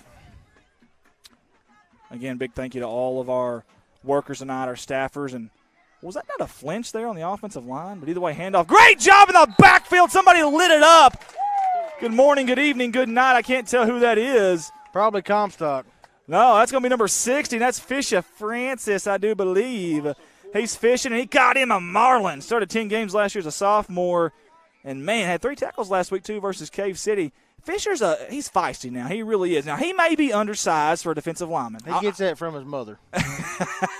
Fisher may be undersized for a defensive lineman, but he gets at it now. He really does. Y'all watch him, especially after a good play right there. He is your left guard up there at the top of the screen, number 60. Watch him on this Pretty play. good center, too. Yeah, he gets at it now. He really, really does. Handoff there. That's Cantrell. Far side. There's Get him, Red boys. Eddington back there. He's holding him up. Pushes him back. They blow the whistle. How Good about job. this Bobcat defense? Man. Red Eddington, the junior. And I'll be honest with you. I think the future is very bright for these Bobcats. We're hearing a lot of bit of sophomores and juniors making plays tonight, and that was Red Eddington, the junior. He had 3 tackles last week versus Cave City and got in there on offense as well. And he's not afraid to run it up the middle when he gets that back there at running back. 3rd and 19. This is going to be a tough first down to get. Yes, it is when you're backed into your own 37-yard line. Low snap, but he handles. That's Robertson at quarterback now. Behind him. Good job by Davis. They're gonna throw the flag. Get a replay on that one if you don't mind. And number 13's awful happy, and that's Caden Curtis. You know, the ball was thrown behind him, let's just be honest. And that's what – I don't think that ball was catchable. Well, it doesn't matter in high school. There's no I know. Yeah, no uncatchable play. But that was awful close. But now, in Parker's defense, the ball was thrown behind him. If the ball's thrown perfect, Parker's right in the place where he's supposed to be. So you can't really blame the kid there. I mean, he's going after the football. He's trying to get in front of him. I pledge that was a very good play by number 45. I will take that. I will take that any day of the week. Jacqueline Leonard says, yes. Timothy Baumgartner, hey, Hopkins, how are things going? We got people talking to each other on here. 198 beyond tonight. We sure do appreciate you. Again, share the feed. We got 10 seconds to go here in the third quarter. Shayla Amaker, when I was in CHS, some of the best games I've seen were the class of 94. She's exactly right. And 95. Yes, sir. Who was in those classes there, Bart? Brad Davis, Larry Hollis. Very nice. Third down and 2, 3. Over the middle. It's intercepted by Comstock. He's got a lot of room, and he's got some blockers. He cuts it up. Breaks one tackle. He's still going. There's a flag on the field, though. Was it after the pick? We'll see. Wow. It had to have been after the pick. Holy hay bells. Yeah, because it would have been a pre-snap penalty. If not, we'll see what the penalty is. Maybe a block in the back. That's really tough when you get an interception. You go from defense to offense pretty quick. Either way, great job by Gary Comstock. I think it's going to be holding, but was it during the pass, though? Was it during the pass or on the return? That's what we need to know here. On the return? Oh, it's a block in the back, so it's got to be on the return. So this should be the Bobcats football there. And again, the Bobcats here have done a great job of scoring tonight. And I believe they scored at the 7:37 mark here in the third quarter. And the defense has done a good job. Guys, we've got one more quarter to play here in Yellville, Arkansas. And our Bobcats are playing great. Michaela Ward says, please keep Bart as commentator for basketball. We're enjoying y'all together, plus he can't be kicked out. Thank you, Michaela. Yeah, the latter part of that more so than the aforementioned. Yeah, we might just do that. I'm going to go off the audio here for just a second, guys. Oh, yeah. Who was the other two?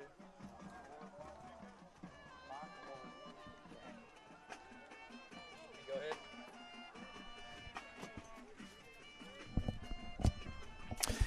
And, guys, I'm back here. Sorry about that. Need a little bit of a breather there, if you will. Guys, I want to talk about Michael Barker Heating and Air tonight. There's Michael Barker's picture there. Really, really do appreciate him. He's jumped on board with us this year. We weren't able to get him. We had a little hiccup with the graphic there. He loves his racing, but listen, he loves his Bobcat athletics as well, and he sponsored us this year.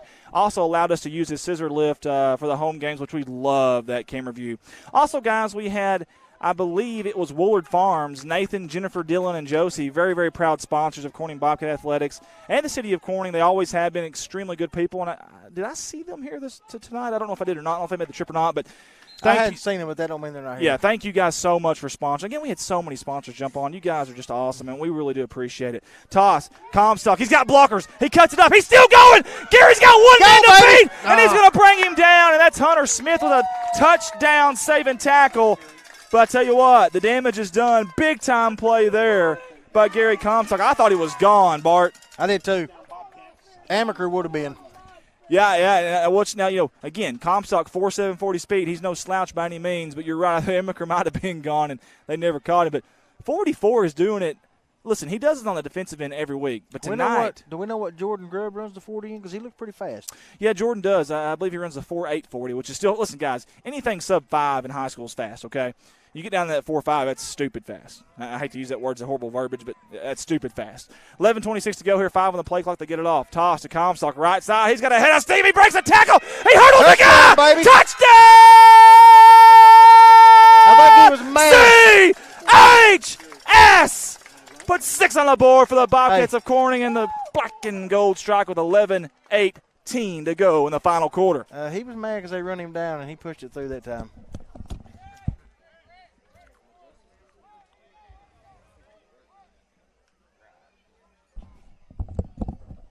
Sorry, guys, I had to go off the mic there for just a second. I do apologize.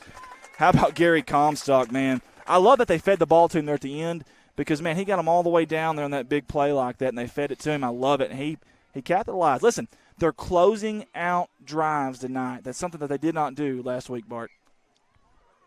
2-point conversion here for the Bobcats. Handoff up the middle. Red Eddington breaks the tackle, and I think it's awful close. They're going to say he's in. Bart, another Are we 4 for 4 on 2-point conversions? 2-point conversion. You're right. Good call there by Red Eddington. He does such a good job in between those tackles, number 25 in white there. Hangs on to it with 2 hands. You never got to worry about him fumbling. Good ball control. Keith Trotter was on that team. Keith Trotter. Keith Trotter, 94-95. Blake Dodd, Doug Reed. Forgot about them guys. Doug's a very proud Bobcat alumni, too. Yep. That's what I love about the Bobcat alumni, man. He was pretty fast. That's what I heard. They will definitely support their Bobcats, and they love it. As you see the scoreboard there, 11:18 to go. Guys, again, share this feed for us if you don't mind. It's a fun night to be a Bobcat. We talked about their road victories last year. The 2 games they won last year were both on the road. There's something about this team and on the road games. They're so much more competitive. I'm sorry. No, you go ahead. I actually don't think Blake Dodd was on that team because he was only 2 years behind me. He graduated in 93. Okay, very good. So there's a correction there. And we're not always right, Bart, not always right. But anyways, on the road, the offense last year averaged 7 more points per game on the road than at home, and the defense gave up 9 points per game less on the road than at home. So don't know what it is about those white jerseys, but can we wear them at home next week? Let's call Salem and just tell them, hey, you guys bring your dark jerseys because we're wearing white. Somebody lied to Randall Godwin. He said he heard I run a 4.340. Randall, I run a 4.320. Yeah, it's 4.4 from April to May, or 4.4 or 4.5 there. I actually wasn't that slow.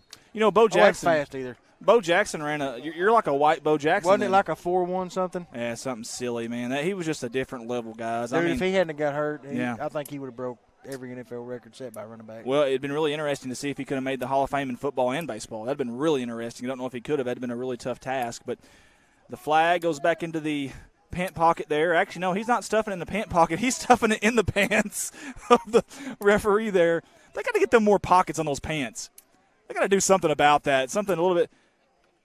And I think he needs – Hey, we could sneak in the field house and take all the black jerseys and hide them. We could do that.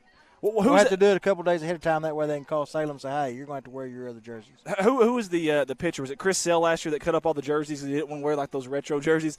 Maybe that's what we could do. Just cut them all up and we just wear white the rest of the year. Absolutely. He didn't have to play for the Astros, did he? No. Why do I hear trash cans banging? I don't know what that's all about. But either way, 11:18 to go here in the fourth quarter. Glenn Williams, yes, sir. Mary Garrett Williams says he is playing so well. He really, really is.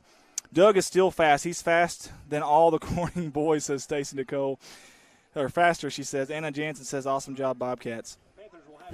We've got Eric on along with us as well. Comstock, hopefully I spelled it right, is a man among boys. Holy cow. Holy spitwads, man. He's knocking the snot out of people on defense, and then he's running over people on offense. Coach called him a true beast, and I think he's absolutely right. He's in beast mode tonight. He certainly Marshawn is. Lynch. Marshawn Lynch out there. He just needs some dreads. Yep, that's right. If we can get him some extensions next week, we'll start calling him the beast. There's a snap. Roberts. Throw. Oh, it's complete. Good catch by number 13, Caden Curtis. Hello. That ball was thrown behind him. He stopped and somehow caught that football. Hey, 55 just had another tackle, but he's on offense now. Yeah, that's right. A.J. Jones is tackling anything that moves. The referees, his own team, it doesn't matter. We joke, but, man, A.J.'s a good ball player for Yellville, and you'll see a lot more of that for them for the rest of the season.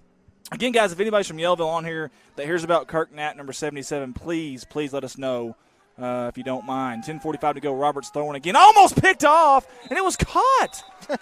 I tell you what, if I'm Roberts, I think I found a new favorite receiver, number 13 in green. Good point, Amber Leach. I thought you just called me Amber there for a second. I was going to say, this relationship's over, Bart. We're done.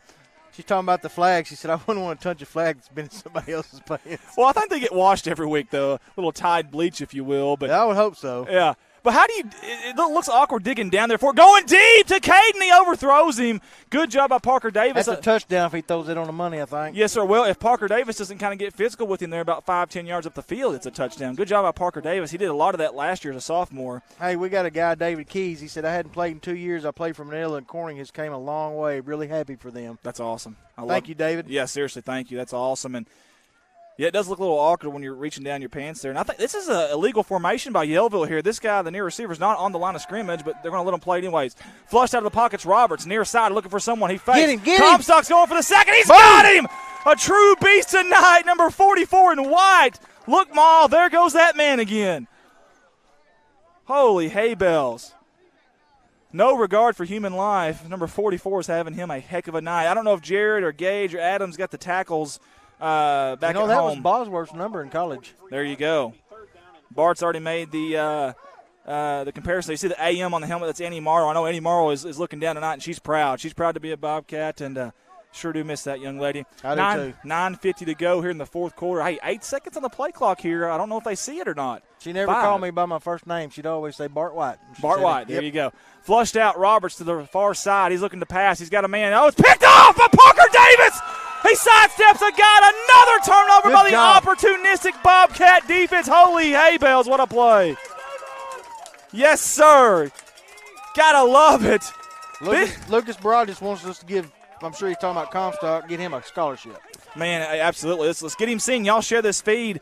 That Parker Davis has a knack for the football. Hey, he's pretty fast. I'm going to tell you, the future is really, really bright. Now, I know we want to talk about the present because they've got a 32-0 lead here with 9:33 to go, but the future is bright, and that young man right there is a big reason for it, number 45 in white. He's had himself a heck of a night. What is that, 3 turnovers now that this opportunistic defense has forced? 3 or 4. Man, love it. And I think they've all been interceptions, haven't they? I believe you're right, Bart. Flex bone formation. Under center. I love seeing that this year. It's an old Corning-style offense. Handoff. Crosby. Oh. Tell you what, he's trying to break a tackle. He's still up, guys. It took about 6 or 7 defenders in green to take him down. And they're all tired, bless their heart. He's a hard runner. Absolutely. Oh, and we hope number 52 is okay there. He's holding his wrist. He came out holding his wrist, and, man, we hope he's okay. Good job by our cameraman getting the camera off of him. 55 is, too. That was a hard hit, and they might have hit each other. Again, 55's hitting everybody tonight. Oh, A.J. Jones, man. The 2 middle linebackers for both teams, Comstock and A.J. Jones, have been busy. I mean, they're going to be sore tonight, I promise you that. Love that black and gold contrast. That David Keys commented again. He said, I'm screaming for Corning all the way in Manila. I was number 60. Everyone knew me as the one big guy with the beard and the neck roll pad. Love it. Rhett Eddington up the middle. If Rhett had a neck roll pad, he'd look pretty mean, even as small as he is. He goes 5'9", 185, but he plays a lot bigger than that. I think I remember that guy. Yeah. 4 turnovers tonight, says Gage Arnold, our CSR staffer. Good job by this defense. F.W. Keys, I'm screaming for Corning all the way in Manila. That's the one you just talked about. Stacey Young, the AM sticker looks great. She would be proud. I totally agree. Dalton says, I want to say 4. Dalton, you're right, according to our statisticians back home, Gage Arnold. 10 seconds on the play clock. They're trying to milk the clock here. Again, a 40-second play clock that started last year and going back into this year. Handoff at the middle. No keeper by Gutierrez. Gutierrez has got room. He's trying to break a tackle. Touchdown, saving tackle, possibly by Hunter Smith there. We've called Hunter Smith's name quite a bit tonight. How about Gutierrez? Listen, last week Gutierrez. Kakoa stopped him on that one. Yeah, that's right. Last week Gutierrez only had 11 rushing yards. Okay, the senior could have got down, but he did not. Okay, he was in and out of quarterback, never really got a rhythm. This week they've had him at quarterback all night, and Bart, he looks comfortable there. He sure does. He really does. Once he got the starting nod for good and not going in and out and switching, this offense looks so much more in rhythm. 7:44 to go here. Again, shout out to the First Baptist watch party. Comstock near side. He's got blockers. He's got the edge. And does he score? Nope. They're going to say he ran out of bounds down here on the near sideline. Of course he did. Hey, Mr. Ray, what do we have there? Is that chicken? Is that some chicken legs? Oh, that is awesome right there now. Chicken legs. Can we have 1, 2, a few?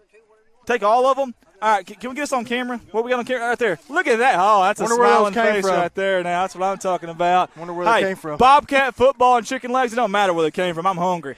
That's a winning combination, guys. We're going to get back to the field here. Look at that shiny head from Bart White. I know. I seen that. You see my hot dog rolls in the back? Thank you, Mr. Ray. We appreciate that. I don't know where he went. I was going to tell him thank you, but here That's we go. What I Hand up. He was pulling up. Red Eddington up the middle. He plows his way. Touchdown, C-Town. I love it for Red, that young man, 2 hands on the football. Again, he plays bigger than that 185, number 25. And the Bobcats are alive tonight. The black and gold, folks. The black and gold are back. 38-0, 38 points. But more impressively, I think the defense tonight, Bart. Bart, you keep eyeing these chicken legs. Are you? Well, if you remember when he walked up, I said, dude, he's got some food down there or something. And you just kind of blew it off. But, oh, no, he brings the chicken up here and you want it. Oh, I was all about it then. Man in motion, Lucas. And I think they're going to say it's a pre-snap penalty no matter what. Maybe a legal motion. False start. on the Bobcat. Well, I tell you what, hey, our streak's in jeopardy here, Bart. We've been perfect all night on these extra points. Or 2-point conversions, I should say. Sorry. Hey, you guys want anything over here? Staffers, anybody? Chicken legs, anybody? There you go. They've been perfect all night on these, and but this one's going to be a little bit different. It's going to be from the 8-yard line instead of the 3-yard line. We'll see what Coach Trevor Pope and the Bobcats dial up here. Well, my other daughter just texted me and said my head just blinded her. My God, I'm getting it from all of them. I know, man. Then my wife was talking about my cooking a while ago. Yeah. Quarterback keeper, Amaker, out in the flats. He's going to throw it to an open Crosby. They score! They are perfect skill 5 in a row, baby. on the night. Oh, it's great to be a Bobcat tonight. Holy hay bells, what a game. Clayton Crosby has caught everything. I mean, he's caught everything tonight. He really, really has. There's some stick 'em on them gloves or something. I don't know. No, I'm kidding. That kid's got good hands, and we all know that. He's a good ball player, and he's a good, and better yet, he's a good kid. And he's smart. I'm telling you, he's a leader out there. I know he's not the quarterback, but he's a leader out there now. Yes, he's just saying 3. He was telling Jake, that's 3 of them I caught now. That's 3 of them. Audrey Sheets says, refs need their glasses again. Paige Cat says, I feel like I'm on the field with these boys. Great camera work from the crew. Hey, I agree. Hey, thanks to the stat man. Ricky Betts is awesome. My old man River here beside me, my dad, he's done a great job for someone that's hardly ever ran a camera, and we had to get him out of the nursing home. We got to have him back by a certain time, so that ain't going to work. But we got Steve. Hey, if he does go back, tell him to say hi to my grandma. I will. Stephen Lane is down there on the ground. He's done a great job tonight. He's waving at us there.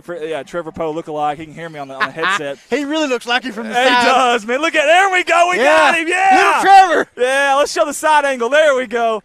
Oh, now God. if he can just perfect the walk. Oh, I love it, man. I absolutely love it. And, all right, and let's see here.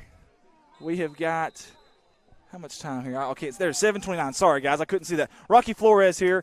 Little pooch kick over to the left side. The upback's going to take it. That's going to be number 32. That's going to be River Shepherd, the senior. All right, good blocks out there. He's got some room, Bart. A lot of room. And Swint. I wonder what happened back here. Yeah, Swint took a hit. There's some laundry out here, but Swint stopped him. Good job by number 10.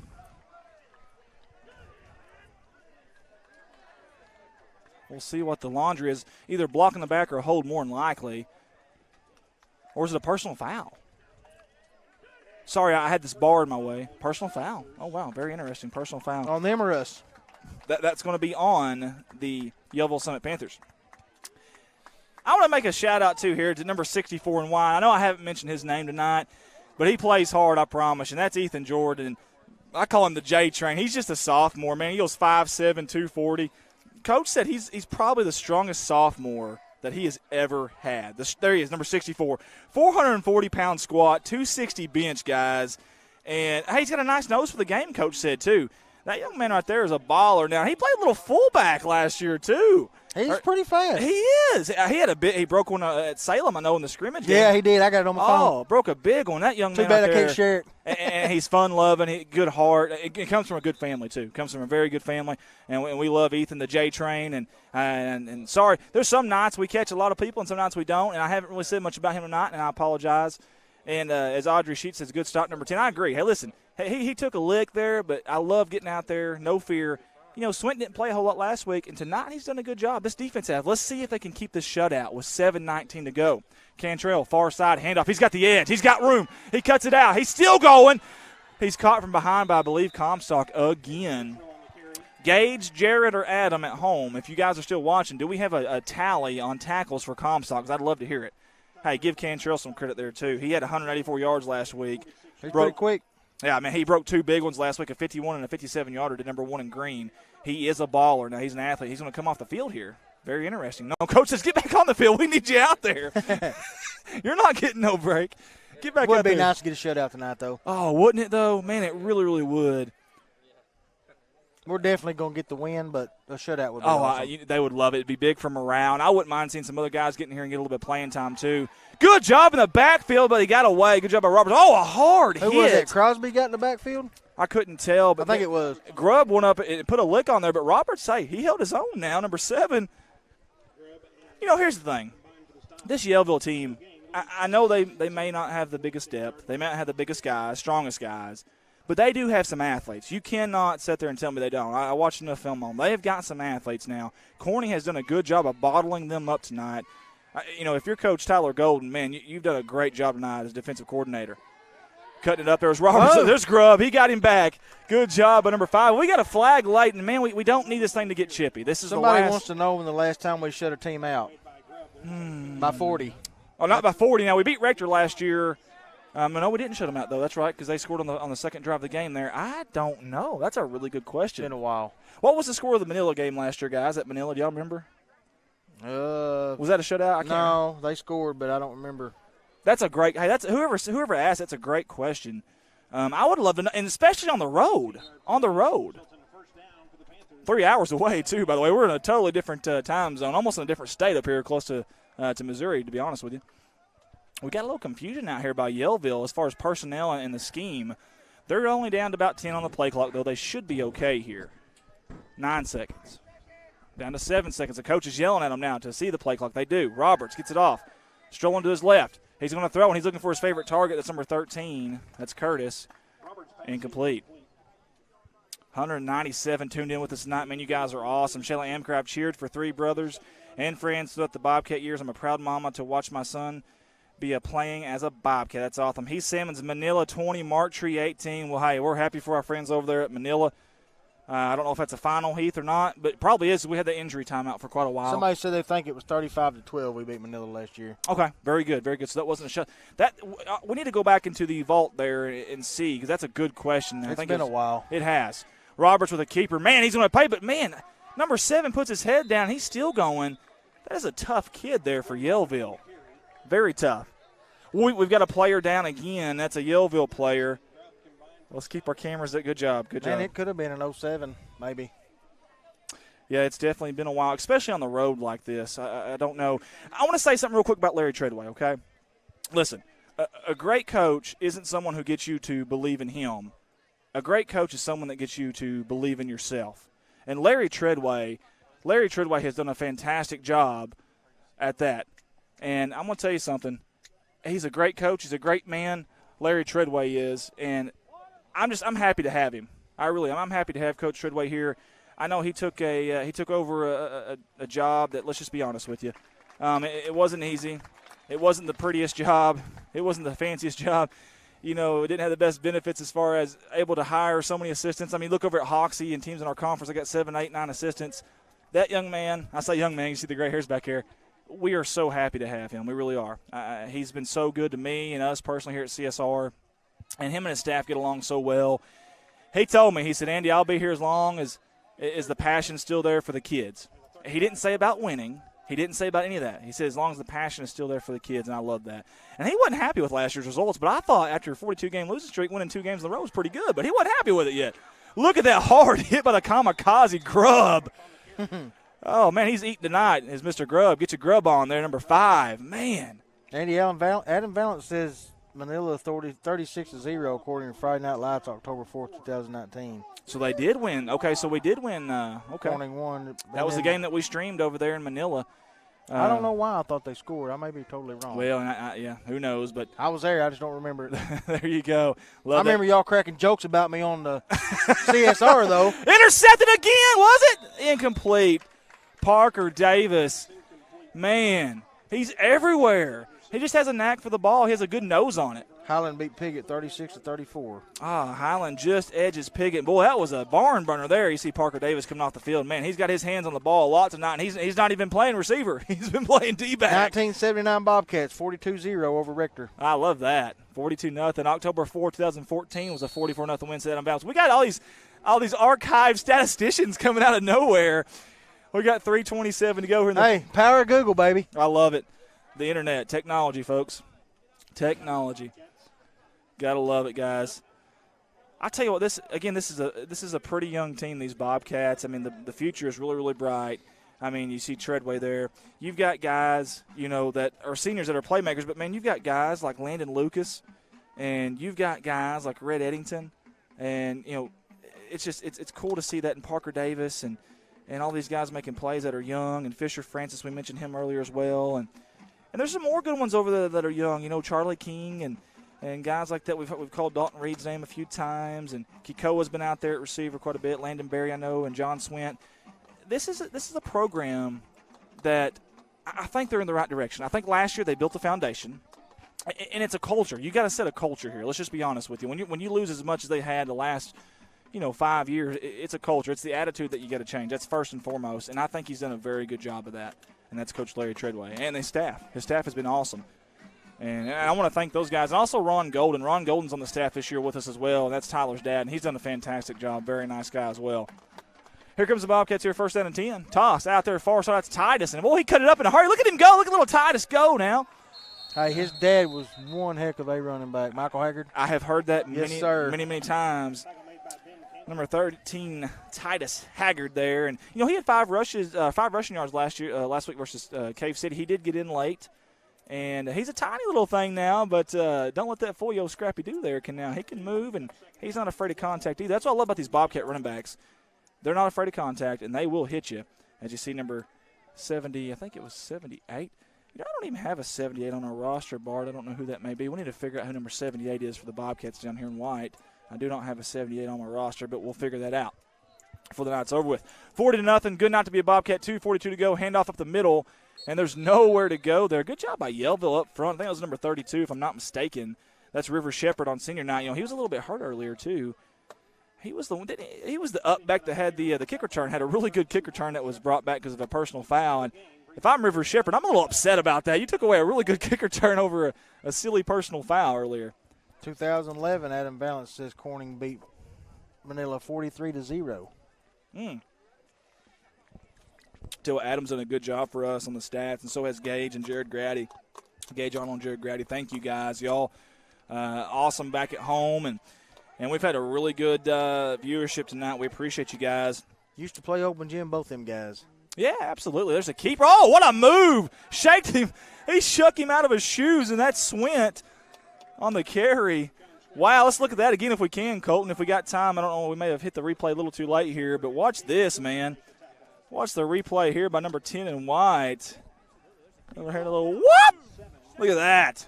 And then he outran a kid there and takes about 3 of them to take him down. One goes low and a couple go high. It's going to be 4th down and 7. We'll see what they do here. And we got number 34, the pain train, as one of the Hollowells calls him. And this is Colton Hollowell, the sophomore out there. And he's coming to the near side here. He's going to be looks like the wide receiver out here to the near side. Again, flexible on offense this year. I love that. Just it feels like more Corning football. It's smash mouth between the tackle stuff, north and south. I really do like that. Fake the handoff. Keeper, far side, breaks the tackle, cuts it up. That's a face mask, I would think. Yeah, but either way, Swint's down. And Swint is very athletic too now. Don't let that, the playing time on offense fool you now. Swint is very athletic. And JT Woods is watching. Skylar Notzelman. Skylar, you never let me know if I got your name right. Good job, boys. One heck of a game tonight. Once a Bobcat, always a Bobcat, as Jim Gerber's watching. Audrey Shear, good job, number 10, proud aunt. Bart White, we play hoops every Thursday morning at my church. You're welcome to come hoop with us at 5 a.m. Not Bart, I'm going to pass. 5 p.m. maybe, 5 a.m. no. That's a different animal, man. I got to be at work about 6:15, that's right. So that's not going to give me very long. Guys, if we're going to keep a shutout, we've got to hold them for 20 seconds. Where's here. Jared live? Jonesboro. Robertson. Jared, what a hit. I can't drive to Jonesboro at 5 and be to work at 6:20. Come on. What a hit by Grubb and Eddington there. A little combo hit, if you will. 10 seconds, 9 seconds, guys. 7, 6, 5. The shutout could be a reality. 3, 2. They get one more snap off Robertson. Guys in the backfield. He's dodging them. Crosby's there. Here comes number 7, Landon Berry. The Bobcats are going to win it. The black and gold are back. A 40-0 shutout on the road for the first victory of 2020. Holy hay bells, how about them Bobcats? Dude, that was awesome. Man, that was absolutely awesome.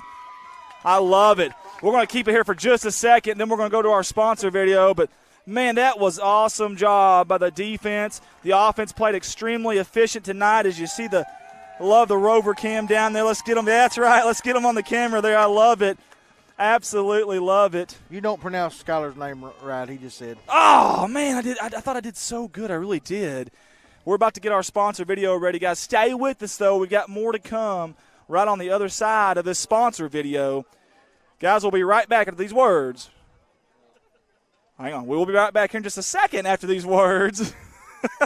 We're trying to get the load from our wonderful sponsors. Special thanks to Woolard Flying Service out of Corning, Arkansas for supporting Bobcat Athletics. Matt Woolard would like to wish the Corning Bobcats the best of luck this season and also remind them that the sky is the limit. Woolard Flying Service, 870-857-3839. Wiedemann Farms, 561 County Road 131 in Corning, Arkansas. Wiedemann Farms has been serving the Corning community since 1978. Larry and Mary Wiedemann are proud supporters of not only the city of Corning, but of Corning Bobcat Athletics. Wiedemann Farms, go Cats. Corning Sports Report would like to give a shout out to Watson Oil Company for their continued support of Corning Bobcat Athletics. Locally owned, locally operated. Kelly and Chad Watson would like to wish the Corning Bobcats the best of luck on the upcoming season. Watson Oil Company, 406 Southeast 1st Street, Corning, Arkansas, 870-857-0006. A special thanks to Solace Grain Bins and S&L Irrigation on their sponsorship. Whether it's grain bins, wells, pumps, underground pipe, or any service of that nature, Solace Grain Bins and S&L Irrigation will take care of you. Rhonda and Jerry Solace would like to wish the Bobcats the best of luck on the upcoming season. A special thanks to Richardson Family Dentistry out of Corning, Arkansas. Locally owned, locally operated, a fine dental office with a great staff that are all proud sponsors of the Corning Bobcat Athletics program. Richardson Family Dentistry. Red Taylor Ford, locally owned and operated by the Taylor family since 1977. Their company has been an integral part of the Corning community since their beginning, participating and or donating to basically every major community project to come before them. They have a top-notch service department with master certified technicians. Contact them for all of your automotive needs at 870-857-3516 or at www.redtaylorford.com.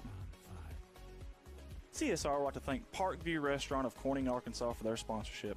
Parkview offers breakfast, lunch, and supper, including daily plate lunches, and they have a deli with a variety of lunch meats and nightly specials. Amy and Danny and Jordan are big supporters of Corning Bobcat Athletics. Thank you to Parkview Restaurant. This is Mike Vinson, Certified Public Accountant. I've been a Bobcat fan for as long as I can remember, having worn the black and gold as a student years ago. Join me in supporting our students as they proudly represent our school and community. And come see me on 2nd Street in downtown Corning for all your tax and accounting needs. Go Bobcats. Keith and Rhonda Turner of K-Ron Farms would like to encourage the community to support the students of the Corning School District. Whether it is a sporting event or an academic accomplishment, these students are representing our school. We need to let them know how proud we are of them. Let's show our Bobcat pride. It's great to be a Bobcat. K-Ron Farms. The Corning Sports Report would like to give a special shout out to State Representative Joe Jett for sponsoring our endeavor. Mr. Joe Jett has always been active in the community, whether it's supporting the town of Corning or it's supporting Bobcat Athletics.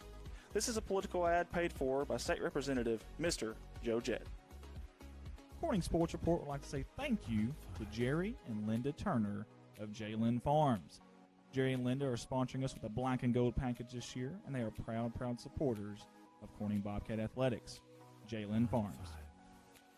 Corning Sports Report would like to give a special shout out to Jeremy and Amanda Wiedemann out of Corning, Arkansas. Extremely kind-hearted people who not only support the community, but they also support the Corning Bobcat Athletics. Jeremy and Amanda Wiedemann. CSR would like to give a special shout out to Heritage Ag out of Hoxie, Arkansas. Serving Arkansas farmers since 1966, leading the farm equipment industry into the 21st century. Call Brody Morrow, salesman, at 870-886-6663 or 870-809-1822, Heritage Agriculture of Arkansas. Sports Report would like to give a special thank you to Harold Implement out of Corning, Arkansas. The Moore family has always been active in the community of Corning and also Bobcat Athletics. It's not just an Ace Hardware store, it's also a licensed dealer of Yamaha, Polaris, and Bad Boy mowers. A special thank you again to Harold Implement out of Corning, Arkansas. A big thanks to Goodman Drug Company out of Corning, Arkansas. Kathy Goodman and staff would like to invite you to drop by for any of your pharmaceutical needs and or Razorback and Bobcat apparel. Drop by and see them Monday through Friday, 8:30 to 5:30, and Saturday, 9 to 1. Or use the convenient drive-thru. Goodman Drug Company out of Corning, Arkansas. First National Bank takes the banking experience and customizes it to fit you. Whether it's supporting your Corning Bobcats or saving you time by eliminating trips to the bank, First National Bank puts you first, always. Member FDIC and equal housing lender, First National Bank. Your local Farm Bureau insurance company introducing Ag Promise, an exceptional policy that protects everything farmers rely on. Ag Promise is a competitively priced, easy to understand, and tailored to meet your specific needs. That's Farm Bureau's commitment to you, and they have a team of local agents and adjusters ready to back it up. Give them a call today to protect your agribusiness. It's not complicated, it's a promise. Ag Promise, 870-857-6788.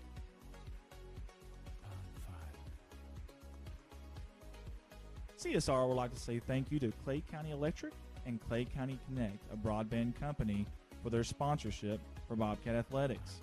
To see if you're eligible for Clay County Connect, a broadband company, contact them Monday through Friday, 8 a.m. to 5 p.m. at 870-202-1990. Clay County Electric and Clay County Connect. A special thanks to Civil Engineering Associates for being proud sponsors of Corning Bobcat Athletics. 2 locations, one in Jonesboro, one in Poplar Bluff. Professional engineer John Seelig of CEA would like to wish the Corning Bobcats the best of luck on the upcoming season. CSR would like to give a special thanks to B&B Well Drilling out of Peach Orchard, Arkansas, for their continued support of Corning Bobcat Athletics. Brian and Lisa Bass are proud graduates of Corning High School, and they invite you to call them for any of your well drilling needs. 870-215-3808, B&B Well Drilling. The Corning Sports Report would like to give a special shout out to Boschlicker Brothers Farms for sponsoring our endeavor. The Boschlickers have always been avid Bobcats and avid supporter of all things Corning athletics. Thank you again, Boschlicker Brothers Farms. First Choice Healthcare in Corning, Arkansas, proud sponsors of Corning Bobcat Athletics, celebrating 25 years of community health care. At First Choice Healthcare, we practice compassionate, affordable health care for everyone to help improve lives and build healthier communities. First Choice Healthcare, your community, your health. Legacy Equipment. There has never been a better time to take home your compact utility tractor. With durable construction and features that easily hook up to dozens of attachments in moments. No job is too tough. Plus, with no down payment and major price cut, the savings have been better. Models as low as $138 a month, including quick hitch and loader. Stop by any of the Legacy Equipment's 7 convenient locations to take advantage of limited time savings. See dealer for details. Offer ends October 30th, 2020. Legacy Equipment. Corning Sports Report would like to say thank you to Mike Townsend Farms, LLC, out of Corning, Arkansas. Mike Townsend hauls gravel, dirt, topsoil, grain, and heavy equipment. Mike Townsend Farms, LLC. A big thank you to Big Iron Auctions. Jason Horner with Big Iron Auctions can help you with all of your farm retirement, estate, and equipment sales. Big Iron Auctions is one of the industry's fastest growing online auction companies that have nearly 9,000 items on their September auctions alone. Big Iron Auctions. This advertising slot is in honor of Bobcat coaching legend Dutch Noe. Dutch Noe spent 7 seasons at the helm of Bobcat football. He was 55-17-2 overall, with an undefeated season in 1973 and 3 district championships, 1970, 1973, and 1975, in honor of Coach Dutch Noe. A big thank you to Kerry Russum Qureshi and Qureshi Law Firm and Wealth Management for their sponsorship. Lower taxes, greater wealth, lasting legacy. Qureshi Law Firm and Wealth Management. Corning Sports Report would like to give a thank you to Wendy Cole and Cole Farms. Everybody at Cole Farms wants to wish the Bobcats the best of luck on the upcoming season. Cole Farms. A big thank you to Three Little Monkeys and Hair by Danielle for sponsoring the Black and Gold package this year with Bobcat Athletics. Located in downtown Corning, Arkansas on 2nd Street, right by the Hop Alley Gazebo, Three Little Monkeys and Hair by Danielle. Corning Sports Report would like to take this time to thank Cotter Cox Seeds out of Noble, Arkansas. Mr. Michael Smith and Cotter Cox Seed are proud supporters of Corning Bobcat Athletics and the city of Corning. Cotter Cox Seeds. Corning Sports Report would like to say thank you to Jerry and Linda Turner of J-Lynn Farms. Jerry and Linda are sponsoring us with a Black and Gold package this year, and they are proud supporters of Corning Bobcat Athletics. J-Lynn Farms. Corning Sports Report would like to take this moment to say thank you to the fine folks at Nutrient Ag Solutions. Mr. James Varvel and everyone at Nutrient Ag are proud supporters of the Bobcats and want to wish the Bobcats the best of luck on all the sporting events this year. Nutrient Ag Solutions. I'd like to take this time to say thank you to Debbie and Bud Hill of Corning, Arkansas. Debbie Rose Hill Massage and CBD Products have been a proud sponsor of Corning Athletics and the city of Corning for a very long time. Thank you, Debbie Rose Hill Massage and CBD Products. Corning Sports Report would like to give a special shout out to Zach Brown Farms for their sponsorship. Zach Brown Farms has always been active in the community of Corning and also Bobcat Athletics. Zach Brown, being a former Bobcat himself, wants to wish the Bobcats nothing but the best of luck on this season. Zach Brown Farms, on the road to success.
All right, guys, we're back here live. Let's try this again with the audio.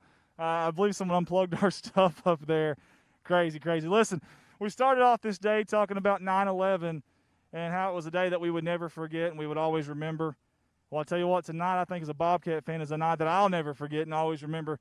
This was a lot of fun tonight. We needed this as a town, as a community, as a school, as a team, as sports fans, obviously, with everything going on in the world.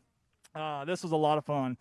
Thank you to the coaching staff, to the football players. Man, they give it their all tonight, and it showed on the scoreboard. All that hard work that they put in is finally starting to show.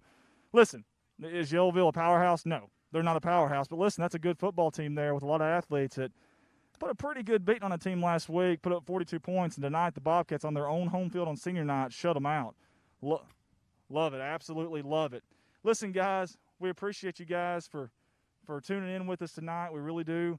Y'all were awesome, man. I know y'all shared the feed for us to get these kids seen. We've had some parents actually tell us that there's some college coaches and scouts actually watching our stream. That makes us extremely happy. You have no idea because, man, this stuff wasn't around when I played personally, and that kind of stuff makes me happy to hear that because if we're helping kids out, and even if it's not our kids, maybe it's the Yellville kids, that makes me extremely happy. Also, if you're a Yellville fan, seriously, number 77, Kirk Knapp, I'd love to know if he's okay. I'd love to know what's going on. Keep us updated. If anybody from Corning finds out, let us know, okay? We'd love to hear that. I hope that young man's okay. Wishing him the best. What a football game, man. What a night to be a Bobcat. That was so much fun. Again, thanks to all my staff. I had Director Colton Ladyman made the 3-hour trip. Stephen Lane on the Rover cam. He did a great job tonight. Ricky Betts was on the Hero cam. Old Man River was on the Wide View, the Mountain Man. It was Tim Earls. I don't know where I think he's gone. He's gone. I think it's just me, Stephen, and Colton.